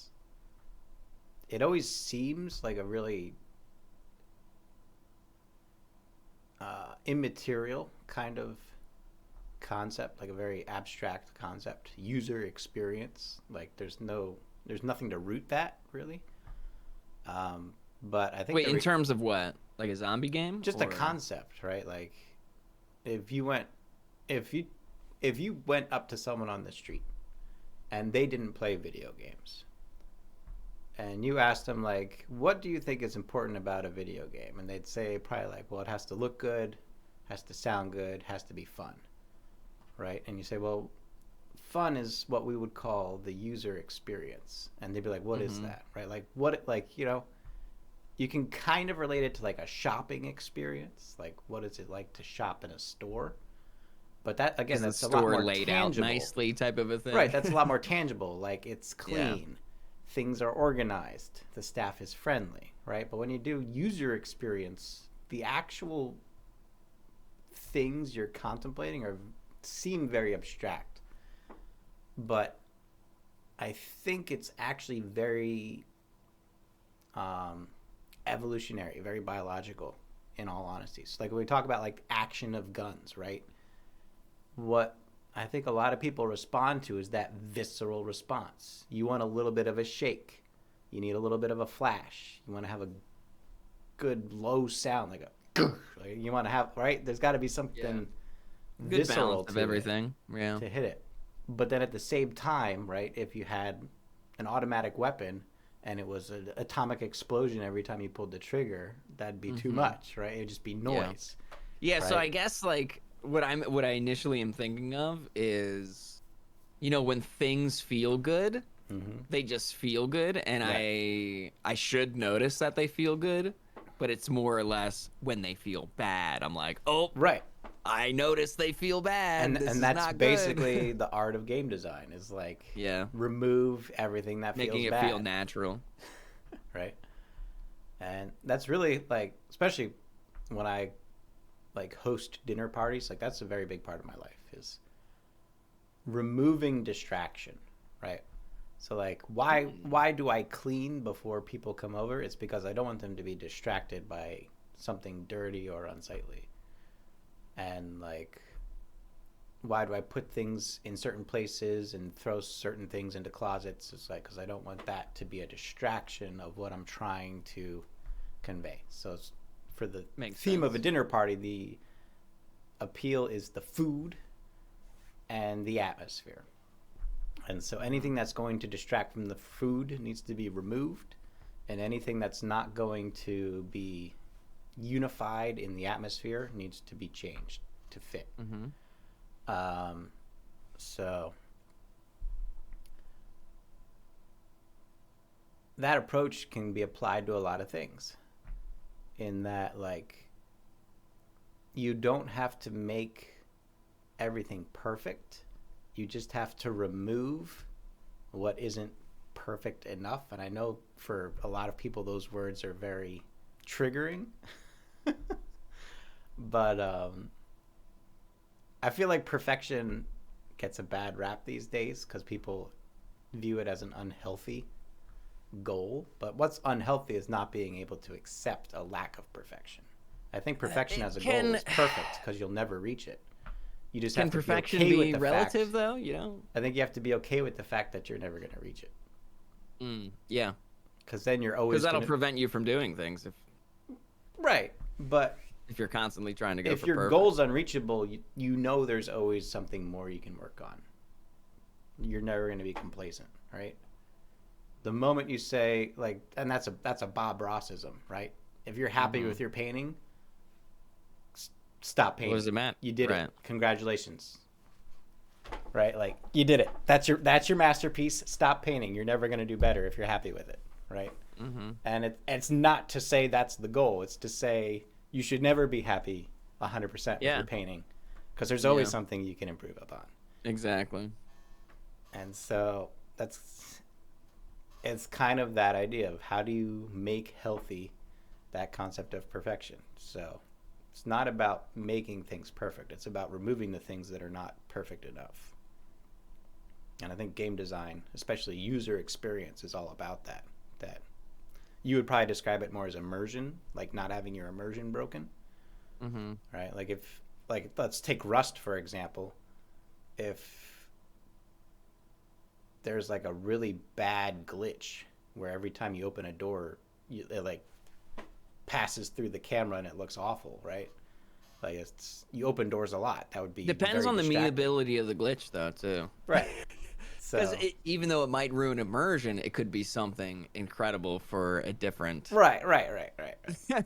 But like, because man, the immersion. I love the immersion game. Just to like go on a little tangent. I love the immersion games, and like I love it when I really get sucked in. But then sometimes there are those like effed up glitches that are just hilarious, and even though it's not immersive to the game, and it makes no sense. It's like these hilarious type comic relief moments within that immersion, I guess. I think but that's, yeah, I think that's just but I guess embracing I get what you mean. I get what you mean, because it does, regardless with whether it's a good or bad type glitch, it's still, you completely lose yourself from what's actually happening within that moment. Right. Yeah.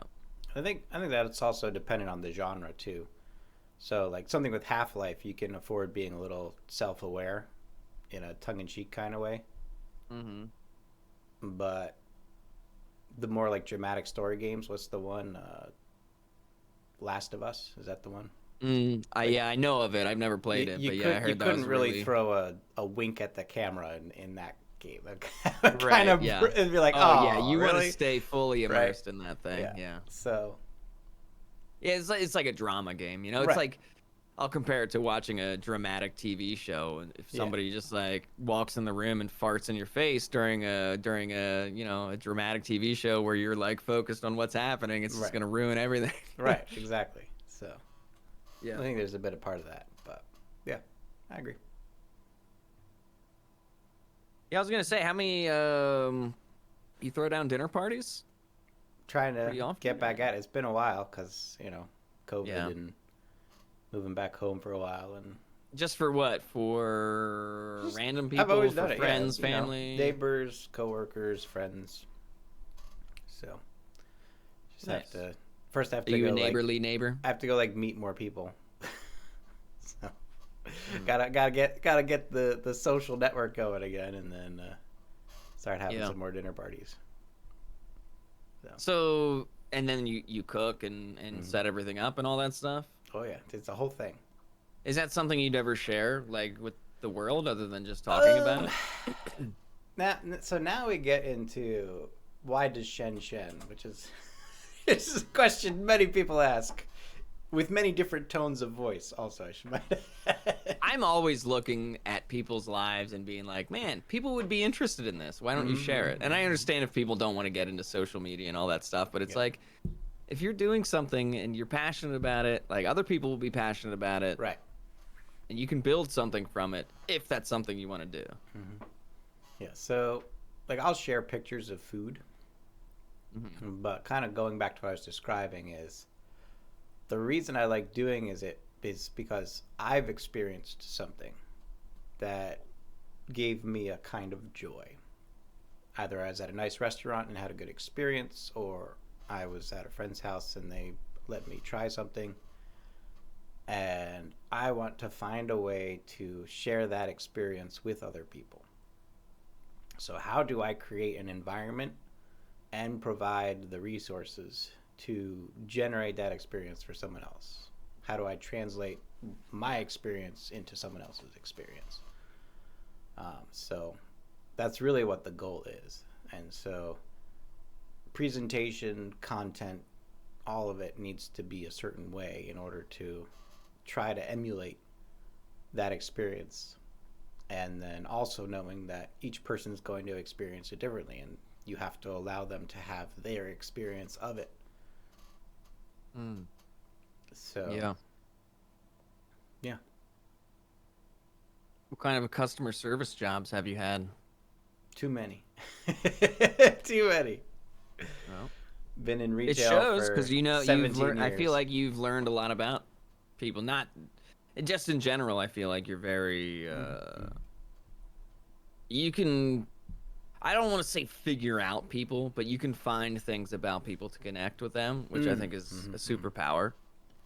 And I think that comes from a long line of working with people and having to deal with people. Mine's a bit more devious. I think it started before I started working.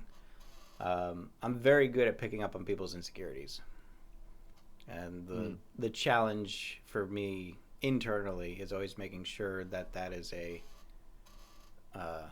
morally good decision, using that knowledge in a productive, helpful way rather than a manipulative, hurtful way. Mm-hmm. So in the realms of like customer service, it's knowing what not to focus on. I'm just like, here's something interesting. Here is a good thing to focus on, and let's not focus on all the shit going on right now. Yep, there's always shit going on. And I think retail, I don't know, I'm trying to pick up references here, but there was something I was watching, and it described retail as the art of the 5-minute friend. It's like you just have to be someone's friend for 5 minutes, right? You introduce yourself, you find common ground, you do something for them, they do something for you, and you say goodbye. It's like a 5-minute friendship. And, you know, if they come back enough times, it turns into a real friendship. But it really is that art of being a 5-minute friend. Yeah, that's an art. And, yeah. I forget what the question was. Yeah, I don't know. I don't know what the question was. But what have you done? A lot of retail or just a little retail? Service industry? I was very bad, I think, early on. You know, just a shitty kid. I was a, grocery store. Okay. You know, that, but I wasn't bad. But then I got into management later on, and managed restaurants. It was restaurants always. So Waffle I houses, cooked, if I recall. What's up? Was it Waffle Houses? Yes, Waffle House was the first one, and the second one was a country club. But I was more in charge of like setting up and making sure parties went off good or weddings went off good. You know, that type of thing. And yeah, I mean, I don't even know. I learned so much from so many different people, whether it was on my side or on the customer's side, and it's just so powerful. It's just so powerful to be able to talk to people. Yeah. And I think that's why I was hired for after the Waffle House job. Like I started at this country club as a bartender. Mm-hmm. And a crazy thing went down that I think ultimately got me the job. But like I was just good at talking to people, and it got noticed, and it was just like, I don't know. But yeah, ultimately it comes down to when you're talking to people is finding the common ground. 100%, like relatable stuff, and that's what helps me as a streamer too, like finding something relatable to somebody. Yeah, which is really easy in retail because they're there for a thing. So that's like that. The common ground is pretty much already established. Right. You might have to get a little more specific than just food. Like, okay, what kind of food? But yeah, food can be iffy. So. And I don't want to talk bad about people because I think a lot of stuff that happens in certain moments is situational, and there's been a lot of really shitty customers. Yeah. And I feel like I probably didn't handle things well all the time, but it just depends on the day and the time and the whatever. Yep. I take that a lot into account, like, or I try to anyway. Who knows what type of day this person has had, and they come into a fucking Waffle House wanting to rip my head off because of whatever, some dumb reason about an egg or something. It's menial to me. It makes no sense. Like you're losing your mind over like this little thing that can be fixed easy or whatever, and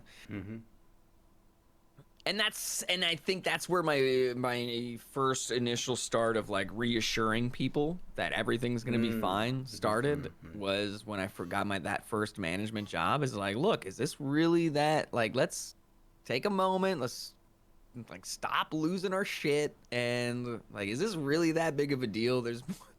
But some people don't take that response very well, and that's the hard people to deal with, because then it's just like, I don't know. Here's a free waffle. That's what it came down to. Bottom line was like, yeah. When it got really bad, it was just like, do you want a coupon for a free waffle? Like, what the fuck? Like, what can I do to help you? Yeah, this shit got messed up. You want us to recook it? You want a refund? You want a fucking free waffle? And normally that would do it.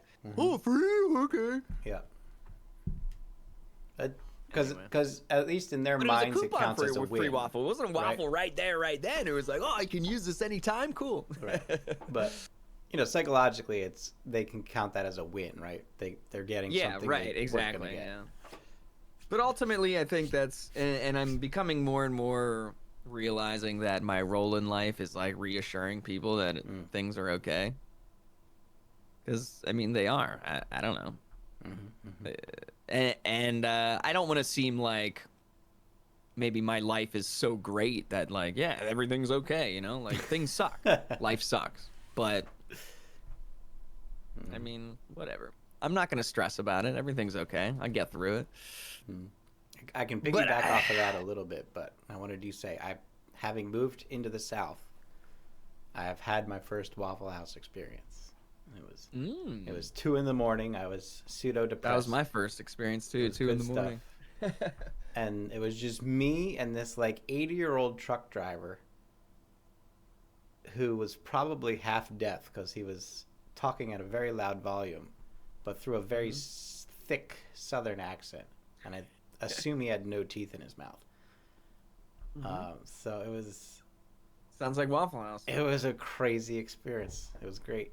I could have listened to him talk for like hours. I had a server, like there was people, regulars even, that would come in that I just did not understand at all. Yeah. Period. But one of my servers could understand everybody, and I was like, please come talk to him. Yeah. That's what it was. That's what it was. Yeah. I was just fascinated. I was like, I have never experienced this kind of communication between two individuals before. Yeah. Yeah. I think, going just straight up customer service, you deal with the worst. I mean, I guess with anything, you deal with everything. But it seems so much in customer service where you deal with the worst and the best. You have those in between people, but you don't really notice them because they just come and go. Like those are just like coming and going. But and again, it's like streaming too. You have some really shitty people, and then you have some really amazing people. But I can't do a 9 to 5. I can't sit in a cubicle all day and just be complacent and do that mundane thing all day. I love the ups and the downs. Yeah. I think for me, it's being challenged, right? You gotta feel challenged.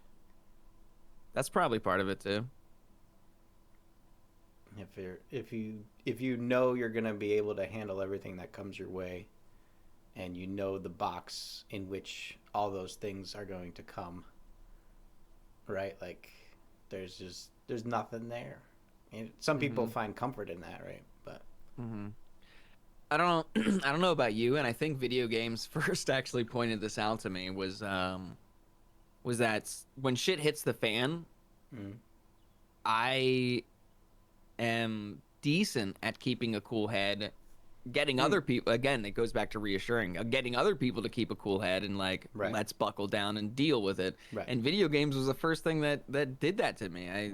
Long time ago, just playing video games and teammates freaking out or whatever, and then me just being like, hey, listen, we got to do this, this, and this or whatever. And then going into being a manager for stuff, plate breaks full of food, everyone's freaking out, the cook just burned himself, whatever. It's like, you deal with that, you deal with it, you just keep moving. If you stick and you freak out and you stop moving, then you just get consumed. Like you have to keep just dealing with the shit. You can't freeze up. It's not gonna work.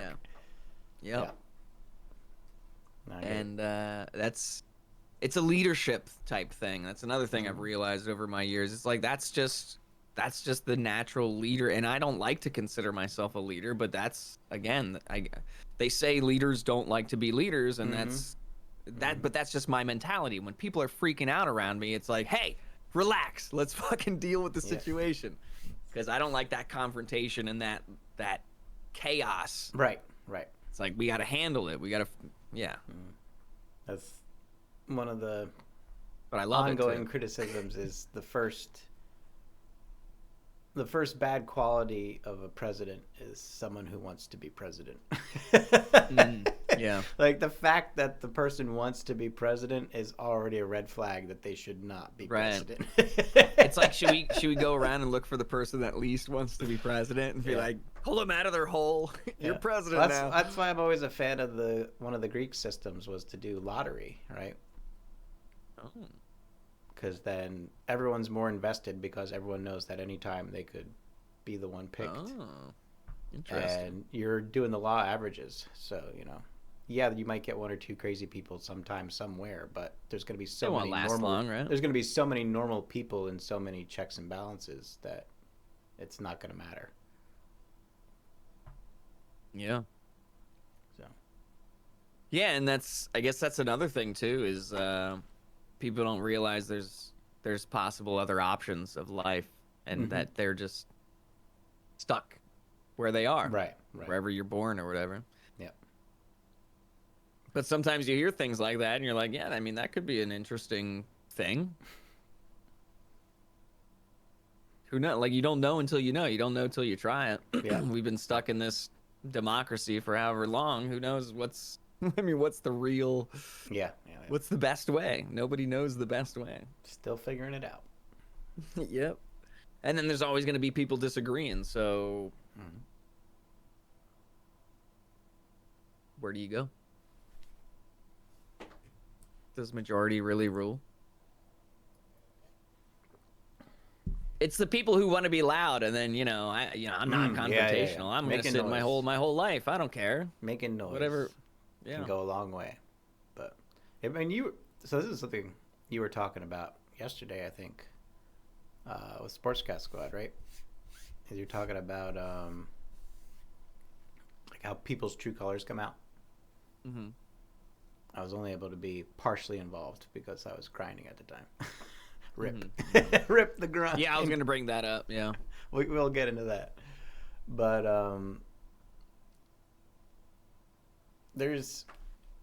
so psychologically there's like that 3-month period that people are able to maintain a facade before they start slipping, as it were. Or like living a lie, stuff like that. Right. What would you say are more specific instances that are maybe not 3 months? Like, you're talking about like the grind and the pressure of the grind and how that can bring stuff out in a streamer, or streaming in general, how that could, like, is there, do you see these overarching themes of like every 6 months or every year you can see when someone started streaming and then when they like get to a new phase or perspective? Say that last part again. So when I can tell if would you assign like a time frame for a specific transition in individuals, either streaming in general or marbles in general or the grind specifically, where you're like, you can see the change, you can see the true nature come out, kind of a thing?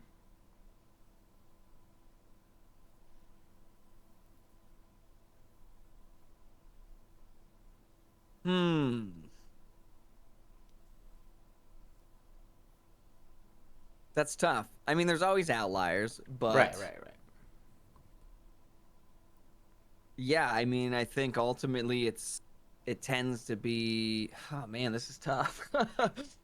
Oh, it definitely tends to be a few months. I would say, yeah, 3 to 6 to 9 months, like that period. Mm-hmm. You can when people first get into marbles or first try marbles,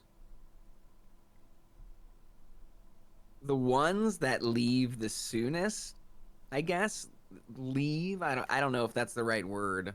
Mm-hmm. Because, like, what is coming and going from marbles? Is it going for the leaderboard? Yeah. I think a lot of people connect it with that. Like, oh, you're not going for the leaderboard type of thing. You left marbles. But then there's also people who have never gone for the leaderboards, and they just hop around streams all the time. And it's like, are they not a part of marbles? I don't know. But anyway, there are definitely people in those first couple of months where they decide this is not for me. They're gone. I can usually spot them after the first day. Oh, okay. Or even before the first day. I was going to bring up like the streamer thing too. Yeah, like I've had a couple a streamer who's like follow for follow or shouting themselves out everywhere, or there's all these like.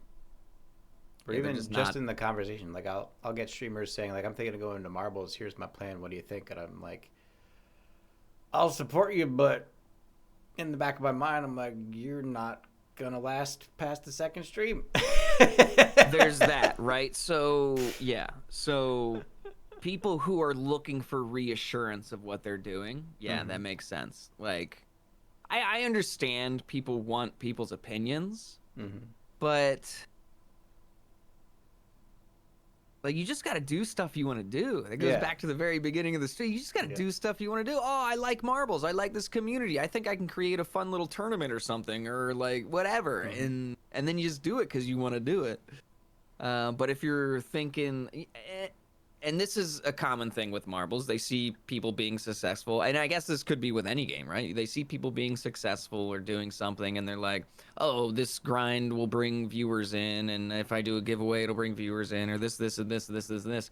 But that's just, it doesn't work for everybody. So, but then that's also just that first initial mentality. Yep. It's like Pixel, you know, he stopped doing the here's a thing to give away, have a stream. Right. And now it's build something, and then maybe I'll give you something to give away with it. Right.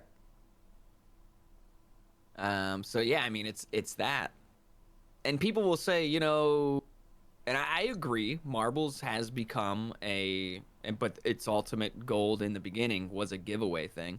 It is becoming a big giveaway thing. Not that there's not other stuff going on, but people come around looking for prizes. Everyone's around for a always different been at the reason. top of viewership for marbles. I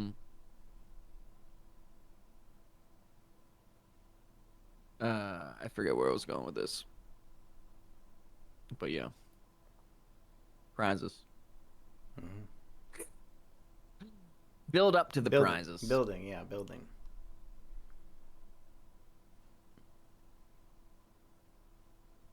I'm gonna take a guess because you said the word and then you went a different way. So I think it's your intentions, getting into it for the right reason. Getting into it for the right reasons, for sure. And you know, I'll admit, as a streamer, I got into streaming for the wrong reasons. I saw people playing video games, and I was like, maybe I can make money doing this, you know? And then I realized it's going to be a lot of work than just playing video games. But, and then, yeah, like getting into marbles and seeing people do well or doing giveaways or whatever and getting partner and things like that. But people don't absorb the whole thing. I've been around marbles a long time. You've been around marbles a long time. We've seen a lot of stuff. And some people do those types of things, and they do great. And then some people do them, and they don't do great. Yep. So, I mean, what is that? The ultimate question for most streamers is, how do I grow? That's the hardest question to answer, man.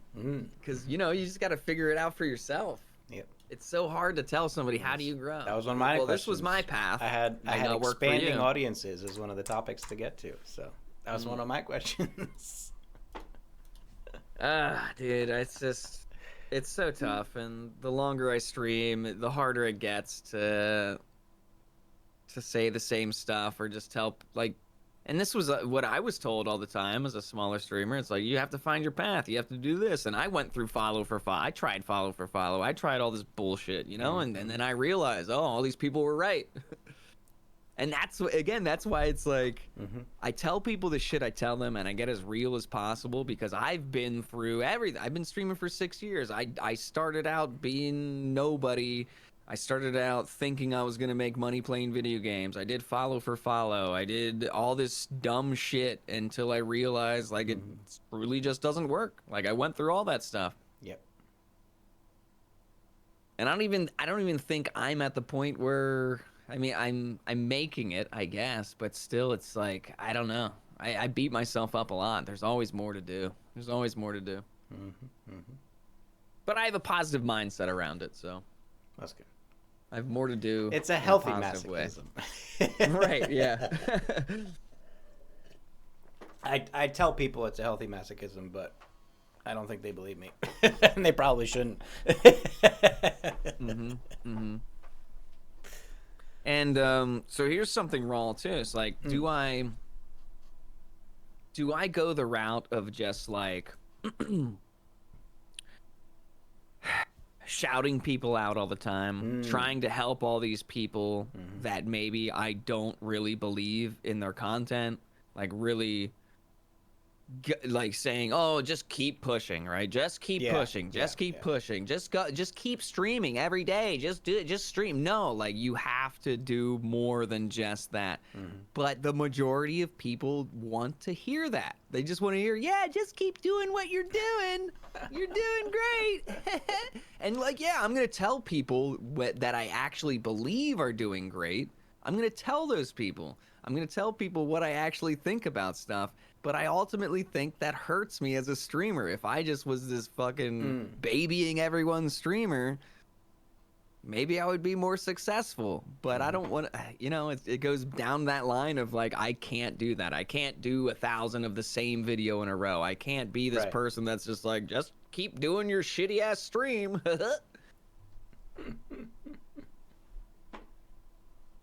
But again, that's my opinion. So maybe I'm just another viewer. Like, oh, maybe I don't like your stream, whatever. And then there's this other line of like, just because I don't like your stream doesn't mean I don't like you as a person. Right. But those things get hardcore intertwined, and yeah, things get lost in translation. Sometimes I'll get those oil baron tendencies. Where like I want to do so well, other people fail. Right. Like every once in a while that creeps up, and you have to like kind of like take a step back, like whoa, whoa, hold on, hold on. Let's make sure we're doing this for the right reason here. Yeah. But yeah, again, just going back to the right reason. Like I don't just want to tell people that their stream's great if I don't think it's great. Right. And to me, that's the right thing to do. I want people to better themselves. And if they want their streams to be better, and it's the same with me. I say this stuff all the time. Like, I'm not perfect. I know there's things on my stream I need to work on, things with myself on my stream that I need to work on. And I don't mind people telling me stuff. It's a reminder. But I know. And I think it's just something that needs to go through everyone's head. Like, what do you think is harming your stream, and what are you going to do about it? Yep. Removing the distraction, imperfect elements, as it were. I like it. Full circle, as we tend to do on this show. Yeah. Yeah. But ultimately do it for the right reasons. I'm very happy. Like right now as a streamer, I'm insanely happy. I'm not exactly where I want to be, but I'm insanely happy. I'm able to survive for the most part. I'm able to give back. I feel like I get shit on for trying to help people just because I'm honest. Honesty, like that. This is another realization. Like this is why people lie, because they get shit on when they tell the truth. Yeah, it's not easy being honest. Yeah. I saw a video earlier today. Guy was interviewing people on the street, and he was trying to do like men versus women kind of stuff. And he asked if there were two women, and he asked if they would rather be told what they want to hear or be told the truth. And they're like, oh, honesty 100%. And then he gave an example of like a guy being honest about asking them out on a date, like just like flat out honest, what an average guy would probably say as far as their expectations and things like that. And like, would that work for you? And they'd be like, no, you gotta like wine and dine me and like treat me right. And they're like, okay, so clearly you already disagree with yourself. So it's like there's something you want to hear, but you want what you want to hear to be honest. Right? That's the reality of it, right? And that's the problem. Is it's not that you're looking for honesty, it's that what you want to hear is never honest, and that's the problem. Mm-hmm. Ophelia says it's really how you go about telling someone these things, and I agree. Because sometimes when you spit the truth at someone, it can be harsh. Because things might boil up before it happens. Yeah. Or what? Unhelpful, for sure. Right. Yeah. The armchair psychologist, as it were. Mm-hmm. It's like trying to diagnose and treat someone in a public setting that's not about that is not going to help anything. Going back to being a manager in customer service, like whenever somebody did something that pissed me off, I would yoink them to the back room, rather than reprimand them in public, because they'll respect you so much more for that. And I learned that pretty quickly because I had a boss who would do it publicly all the time, and I was like, it's so embarrassing. It's so, they're just gonna resent you for it. And that small little bit of respect goes a long way. But then, when you give people respect, but then they disrespect you, then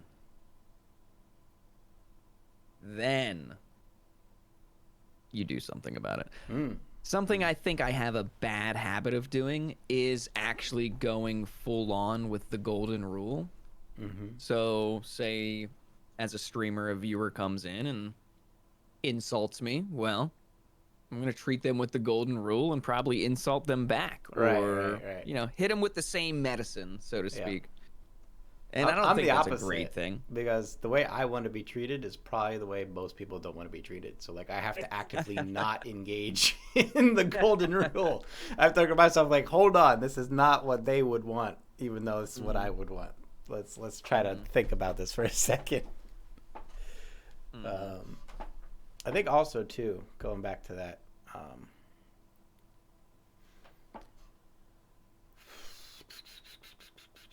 did I lose you? You talking? No, I got it. I was looking at the wrong screen. My bad. Yeah, sorry. No, your mouth was moving on the stream, and I was. Yeah, whatever. Okay. We're good.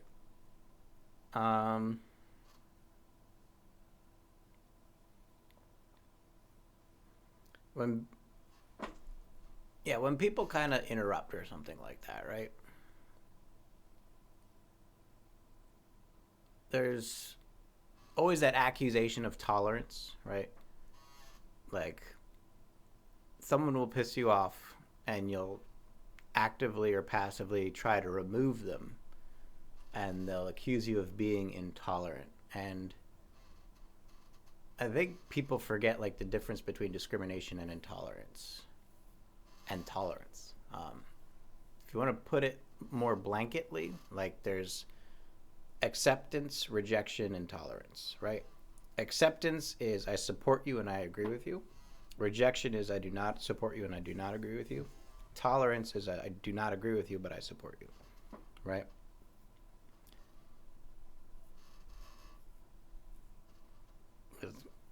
Would you agree? Well, with tolerance,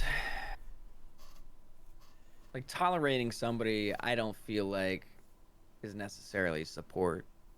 It's kind of like that's your. Well, it's that I'm okay with you doing what you do. It's that American ideal of I don't agree with what you say, but I defend to the death your right to say it, right? Okay. That's kind of that tolerance kind of a thing, as opposed to acceptance, right? There's a difference between a tolerance and acceptance. Yeah. Both in which you're supporting that person as a person, but the one you agree with, the other you disagree with, right? And I think what people forget about the difference between discrimination and tolerance is that what tolerance is the difference is at the introduction, not the end. So tolerance and discrimination can both end in rejection, but it's the difference in the initial conditions. Tolerance says everyone is welcome. You come in on a blank slate. But if on that blank slate, your first line is hatred, your first line is abuse or disruption, right? Now, after having been given a blank slate to act on, you have now presented a quality, which then is the enabling of the group or the individual to react to that and make a decision. So rejecting someone for what they present is not intolerance. That's acting on information. The difference between that and discrimination is discrimination, you've already made up your mind before they come in. Right? And that's the difference. I think that's why it's really hard for a lot of people to like understand how someone it can be a fine line. Right. It's hard for people to understand how someone who's tolerant can be so intolerant. And that's because they're only looking at the end result. They're not looking at the initial conditions. And the initial conditions is where those differences really are. Yeah, actually, and that, that's, I guess, just actually listening to the person talking to you, right? Right. Because ultimately, if you get into an argument and you have that already preset ending, you're not even listening to what they're saying. It doesn't matter. Correct. And you're not seeing them as an individual. You're seeing them as whatever person you've constructed in your brain. Yeah. Dude, listening's so powerful. Just actually taking in what people say, and then we're so selfish. Humans are so selfish, dude. It's Life crazy. is selfish. You don't have to humanize it. Life is selfish. Yeah. Yep. The horse does not jump into the burning barn to save its master because it's worried about its master's health. It's worried because that's the thing that's been feeding it for 20 years. Like, don't get it confused. Don't get it confused. Yeah, but man. Yeah. No but, really. Well, that's what, again, going back to the brutal pessimism to establish optimism, I think that's what gives human beings a leg up. We're the first form of life that can actually start to distinguish that. Yeah. We can be like, hey, wait a minute. Maybe selfish isn't the answer. Yeah. And there's other groups of animals that demonstrate small properties of that. Birds, especially, they'll pool resources.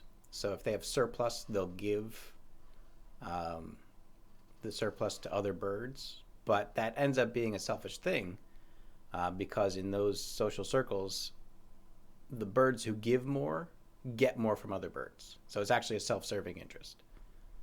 So the birds that don't give a lot don't get a lot. So then when they're sick, they just die because the birds aren't helping them out. So it does end up being a self-serving thing in a lot of those non-human interactions. But there's precedence for it, right? But at least with humans, there's this psychological ability, this philosophical ability to start separating the life form from the logic and kind of start to distinguish that there is a non-selfish possibility.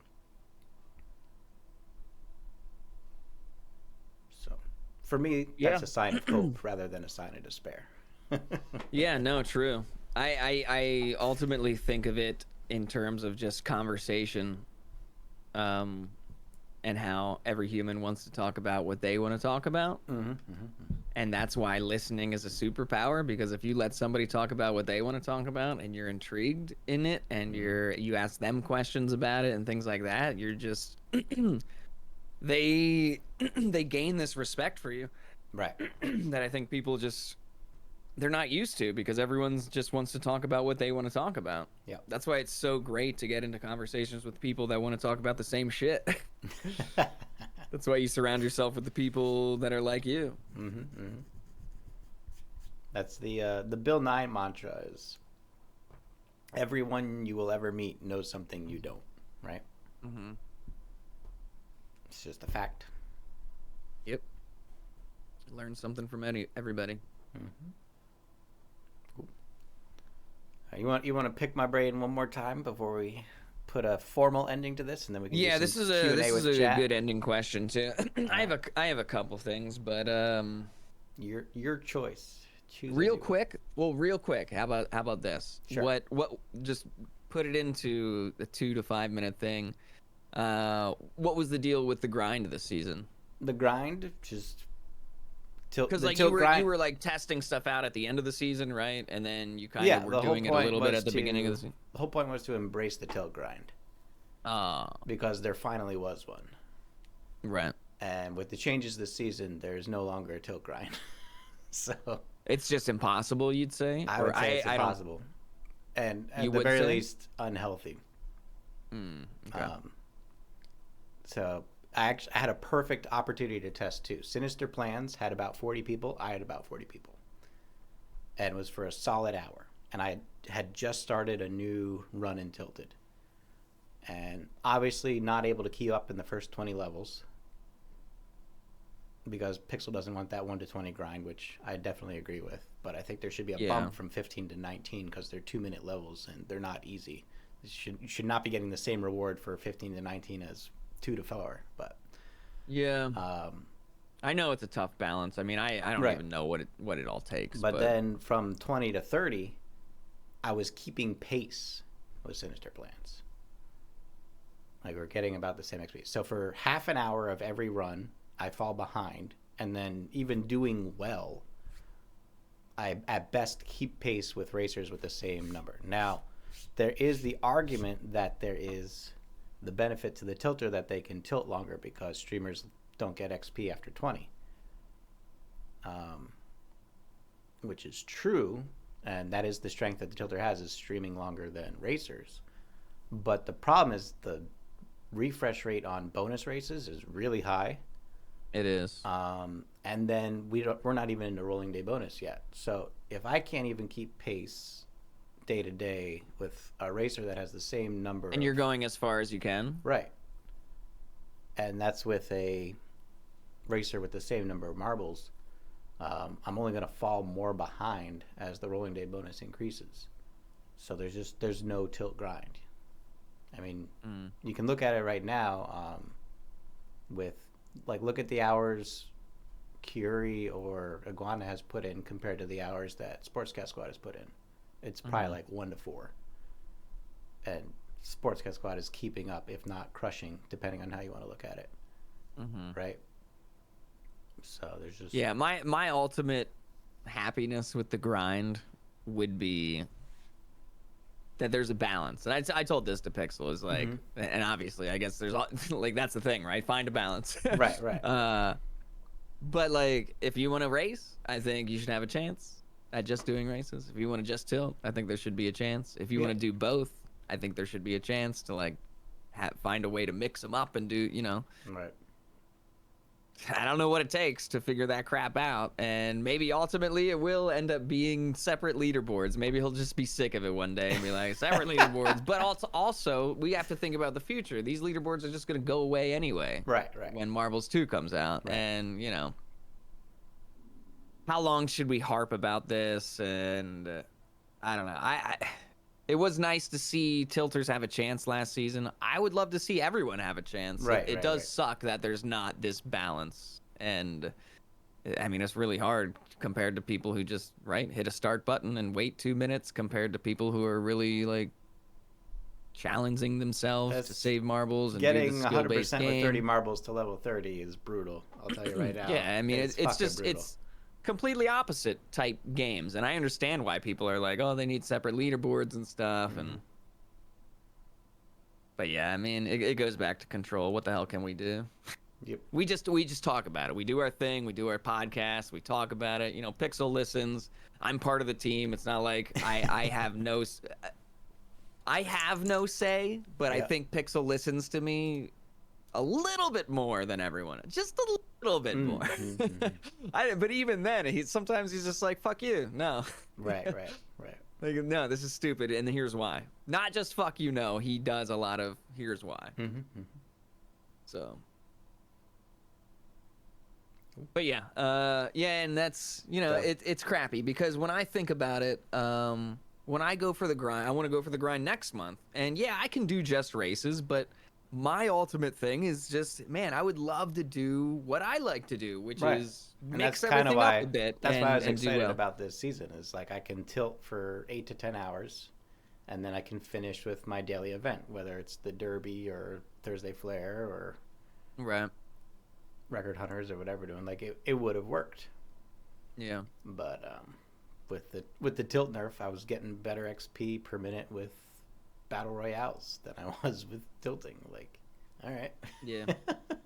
And let me tell you, battle royales are a lot easier, a lot more fun. Yeah, and we can only hope for another adjustment next season, right? And that's, knowing my luck, next season would have been perfect for me again, and can't do it, right? So right. That's just my luck. It's just like with the builder competition. The one season Pixel didn't give out the builder marble was the one I won. Oh no. Oh no. Well, hopefully we had some more builder competitions growing and doing well, and hopefully Pixel likes them, and you never know. You never know. But yeah, I would love to mix races and tilts. I'm just going to say it again. I would love to burn through all my bonus races and then tilt for a couple hours and then call it a stream. You can, but you got to get to level 30 with 30 marbles, my friend. Yeah. It's the only way to make it count. Unless there's a bump next season. So. Yeah, you never know. We'll see. We will see. Okay, last piece. I'm ready. Last little piece. I may have asked you this before, but I don't remember. Maybe not. I don't know. What is your... I'll call it a poison. Like, what's your poison? What's your best... And maybe it's not a relaxation method, but, like, I consider the poison the relaxation method. Like, how do you unwind? What's your best thing? Is it video games? Is it having a drink? Is it smoking pot? Is it, I don't know, stretching or whatever, whacking off? A little bit of everything. What is your unwind, let's say? Honestly, it's pampering people, So you get joy out of others enjoying themselves. Exactly. So. Ladies, are you single right now? Because that's a top quality in a man. Good. I like giving massages. Giving massages is fun. I like getting massages too, but I like giving them. I like cooking for people. Playing piano. Playing piano is more my meditation. Okay. Like I did one piano playing stream. Yeah, if you took people out of the equation and it was just you. Yeah, I didn't really like doing piano on stream because it's definitely much more a personal meditation. So I don't view it as performing and I don't view it as art. I really view it as there's something the music wants to do, there's something I want to do, and they're in conflict. And the music is the harmony of getting those two things to work together in something that sounds good. And I kind of do map building in the same way, right? There's something that the physics engine wants to do, and then there's the thing I want to do, and then I have to find what actually works, right? So for me, playing piano is like the ultimate expression of that conflict resolution. This is just my brain being my brain, because I'm sure people would enjoy watching that. Do you ever see yourself like just being able to put a camera in a corner and just doing that? Not even talking to chat, not even thinking about stream, nothing. Just no alerts, nothing, whatever. Just boom, I'm turning on the camera and I'm just going to do my meditation thing and then turn off the stream at the end and say, hey, thanks for watching. Bye. If I did that, I probably wouldn't do actual pieces. I would probably just do very slow improvisation. So you think that it'd be more compositional? It would affect you then. Because it'd be a different way of playing piano. Yeah. I would do it more compositionally. I would be looking to create something, which would be less meditation, right? Because you're going away from. Gotcha. So then, what you're saying is you couldn't turn on a camera and pretend I don't it think wasn't I could, there, because I'm doing it for me. And I wouldn't expect anyone to understand what I'm doing, like watching it or listening to it. And I would probably even go so far as be offended if someone tried to pretend that they did. You know, Okay. It's kind of like when a painter goes to like, it's like a painter will go to an exhibit without telling anyone, and then they like listen to art experts explain what the artist meant when they painted it, and they're just sitting there like, complete bullshit. What is this guy talking about, right? Like, that would be me. I would just be like, yeah, all these people thinking they know what I'm doing when I'm playing piano on stream, and they don't have a fucking clue. Like, Gotcha. I mean, I guess that's another superpower, right? Being able to just do that and then not even look at comments, not even talk about it, not even, put out other content around it or whatever. I just find it interesting because I'm the same way. Like, I couldn't just turn on the camera and not think about the camera being on. Right. So it's definitely something to think about. Like, the idea of just turning on the camera, playing piano, and turning it off. Yeah. That's food for thought for sure. I'll be dwelling it's on that. It's what I've wanted to do with music myself on stream is like, but I can't. It's so hard for me to not say something to somebody in chat or look at chat or it's just. And especially if you like browse the music category on Twitch, that's what everyone does. Is they're taking requests and interacting with chat, and it's typical music stream on Twitch. Yeah. So not doing that would be definitely a challenge. Yep. But it's a thought. Yep. I just think about that sometimes. Like, man, if I just turned on a camera and didn't think about the camera being on, like, what would happen? It would give more realness to streamer, whether that's good or not. I don't know. Yep. It would make it seem more real. Not that streamers are fake, real, whatever on stream, but that I think that actually touches on it perfectly. That's it. That's when I'm like, essentially it's like bad practicing when I play piano. Because there's often the ideas of like stopping every time you make a mistake and going over again. And when I'm learning a piece, that's what I do. Yep. But replay that same part that you messed up, just like over and over and over. So, and I think that's a big part of it is once I've learned the piece, I won't stop when I make mistakes because I'm trying to perform the piece rather than practicing the piece. Like, I'm trying to create a different sound with it. I'm trying to, like I said, the music does one thing, I want to do another thing. And I'm trying to find that middle ground that works. And so I think that's like the biggest issue is that like people would see it as like, oh, wow, that's a really bad way to practice that piece. Or like, right, it's like all the judgment and everything, right? The right, yeah. That's what I call it. People coming in going, doing it like this. I do that for my Thursday Flair. I do my impression of the uninformed track voter. Like people who vote a track down just because it's longer than 2 minutes or because their marble died. Same thing. Oh, I didn't win? No. Yeah. Oh, it's longer than 2 minutes. Doesn't work for the grind. Sorry, vote it down. Do you think like so I don't experience everything on Twitch, but I know there's like yoga Twitches and like meditation Twitches, and do you think those are actually like, do you think the streamer's actually capable of being in, everyone's different, so who knows, but with all the shit going on, even ASMR, like it's so distracting. And I guess the mentality maybe as a streamer is like, I'm doing this for others. Right. It's not me. This isn't a me moment. I'm doing this for others. But like, what if somebody just sat there and they meditated? They didn't even talk about it. They just did stuff and they did their own meditation. And then I speculate too much. I don't even know where this question's even going anymore. But yeah, I don't know. Think about such random shit. I'm like, this streamer is doing a meditation stream, and there's no way they're able to meditate right now. There's no way they're in relaxation mode. And that's something I always toy with, is that you need to keep basic physics in mind. And this is going to seem weird, but trust me, I'm going somewhere with this, and we're going to wrap up on this comment, I think. Okay.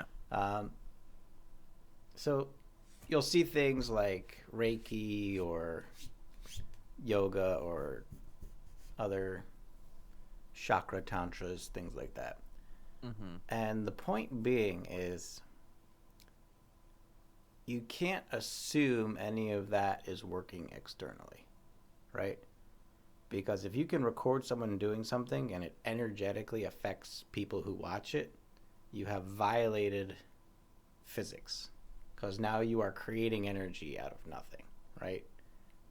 Because they would have put energy into it, and then you're getting more than that energy out of it more than once, right? That's physically impossible, right? So that I would means, consider it a motivation, though, type thing. right? So that means it has to be happening in your brain. That's the only place it can be happening. It can't be happening in the physical world, because that would be physically impossible. You'd be creating energy out of nowhere. So it can only be happening in your brain. And that's what I mean when I say you need to keep basic physics in mind. Anytime something happens, you could have done it yourself. You need to think, did that actually happen, or is this just happening in my fucking brain? Right? It's a good way to check yourself. Yeah. My only response to that is, like, I guess not everyone's capable. No, everyone is capable. I shouldn't say that, because if I'm capable, everyone's capable. Spooo is the lowest bar you can set. But if I'm capable of,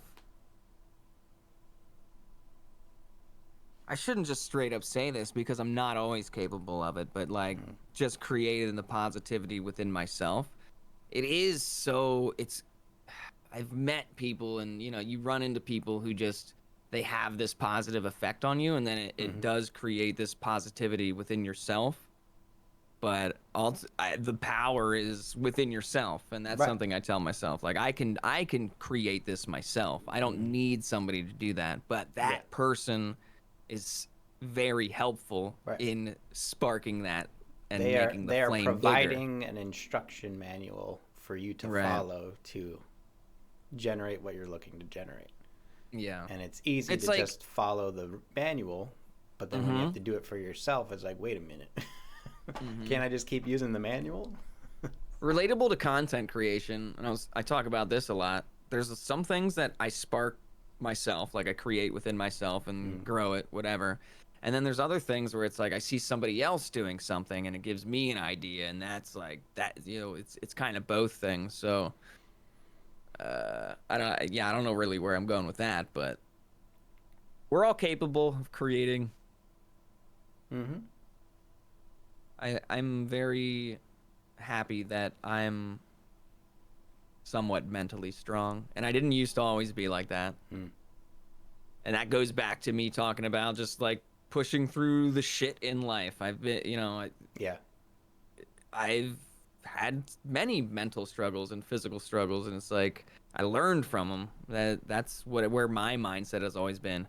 Going back to video games, like, if you just sit there and you rage and you blame the game on stuff, you're not going to get anywhere. But if you reach within yourself and you're like, okay, what did I fuck up? What could have I done better?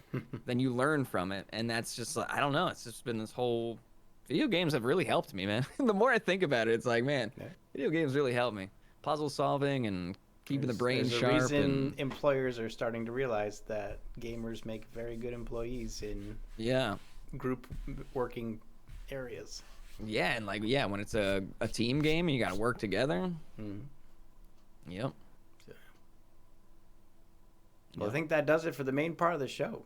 Thank you, Spooo, for being here. It's been Thanks so much for having me, man. It's yet always another fun. Delightful romp through the mental verse. yeah, we can't help ourselves but get into some deep mental obstacles, Yep. Anything you'd like to promote before we wrap it up officially here? Friday is my typical Spooble stuff. Keep an eye out for Spooble stuff in general. You can win a layer of the Spooble skin. All that good stuff. Just Spooo Town and Marbles, guys. Keep being awesome community members. Free support is the best support. Oh, yeah. Liking posts, just hanging out and chatting, whatever. we got to figure out this whole to go back to the very beginning. We got to figure out this whole marble media thing, right? Mm-hmm. Like, how do we get? I've been thinking about it the whole time, even though we've been talking about stuff. Like how do we meme marbles? How do we make marbles the media rather than the streamers? Not that the streamers being the media is bad, but like a mix of both would be the best. Yep. Good stuff. All right. Well, we'll continue with some Q&A, but this is the end of the YouTube portion of the video. So thank you all for watching. We'll see you next week.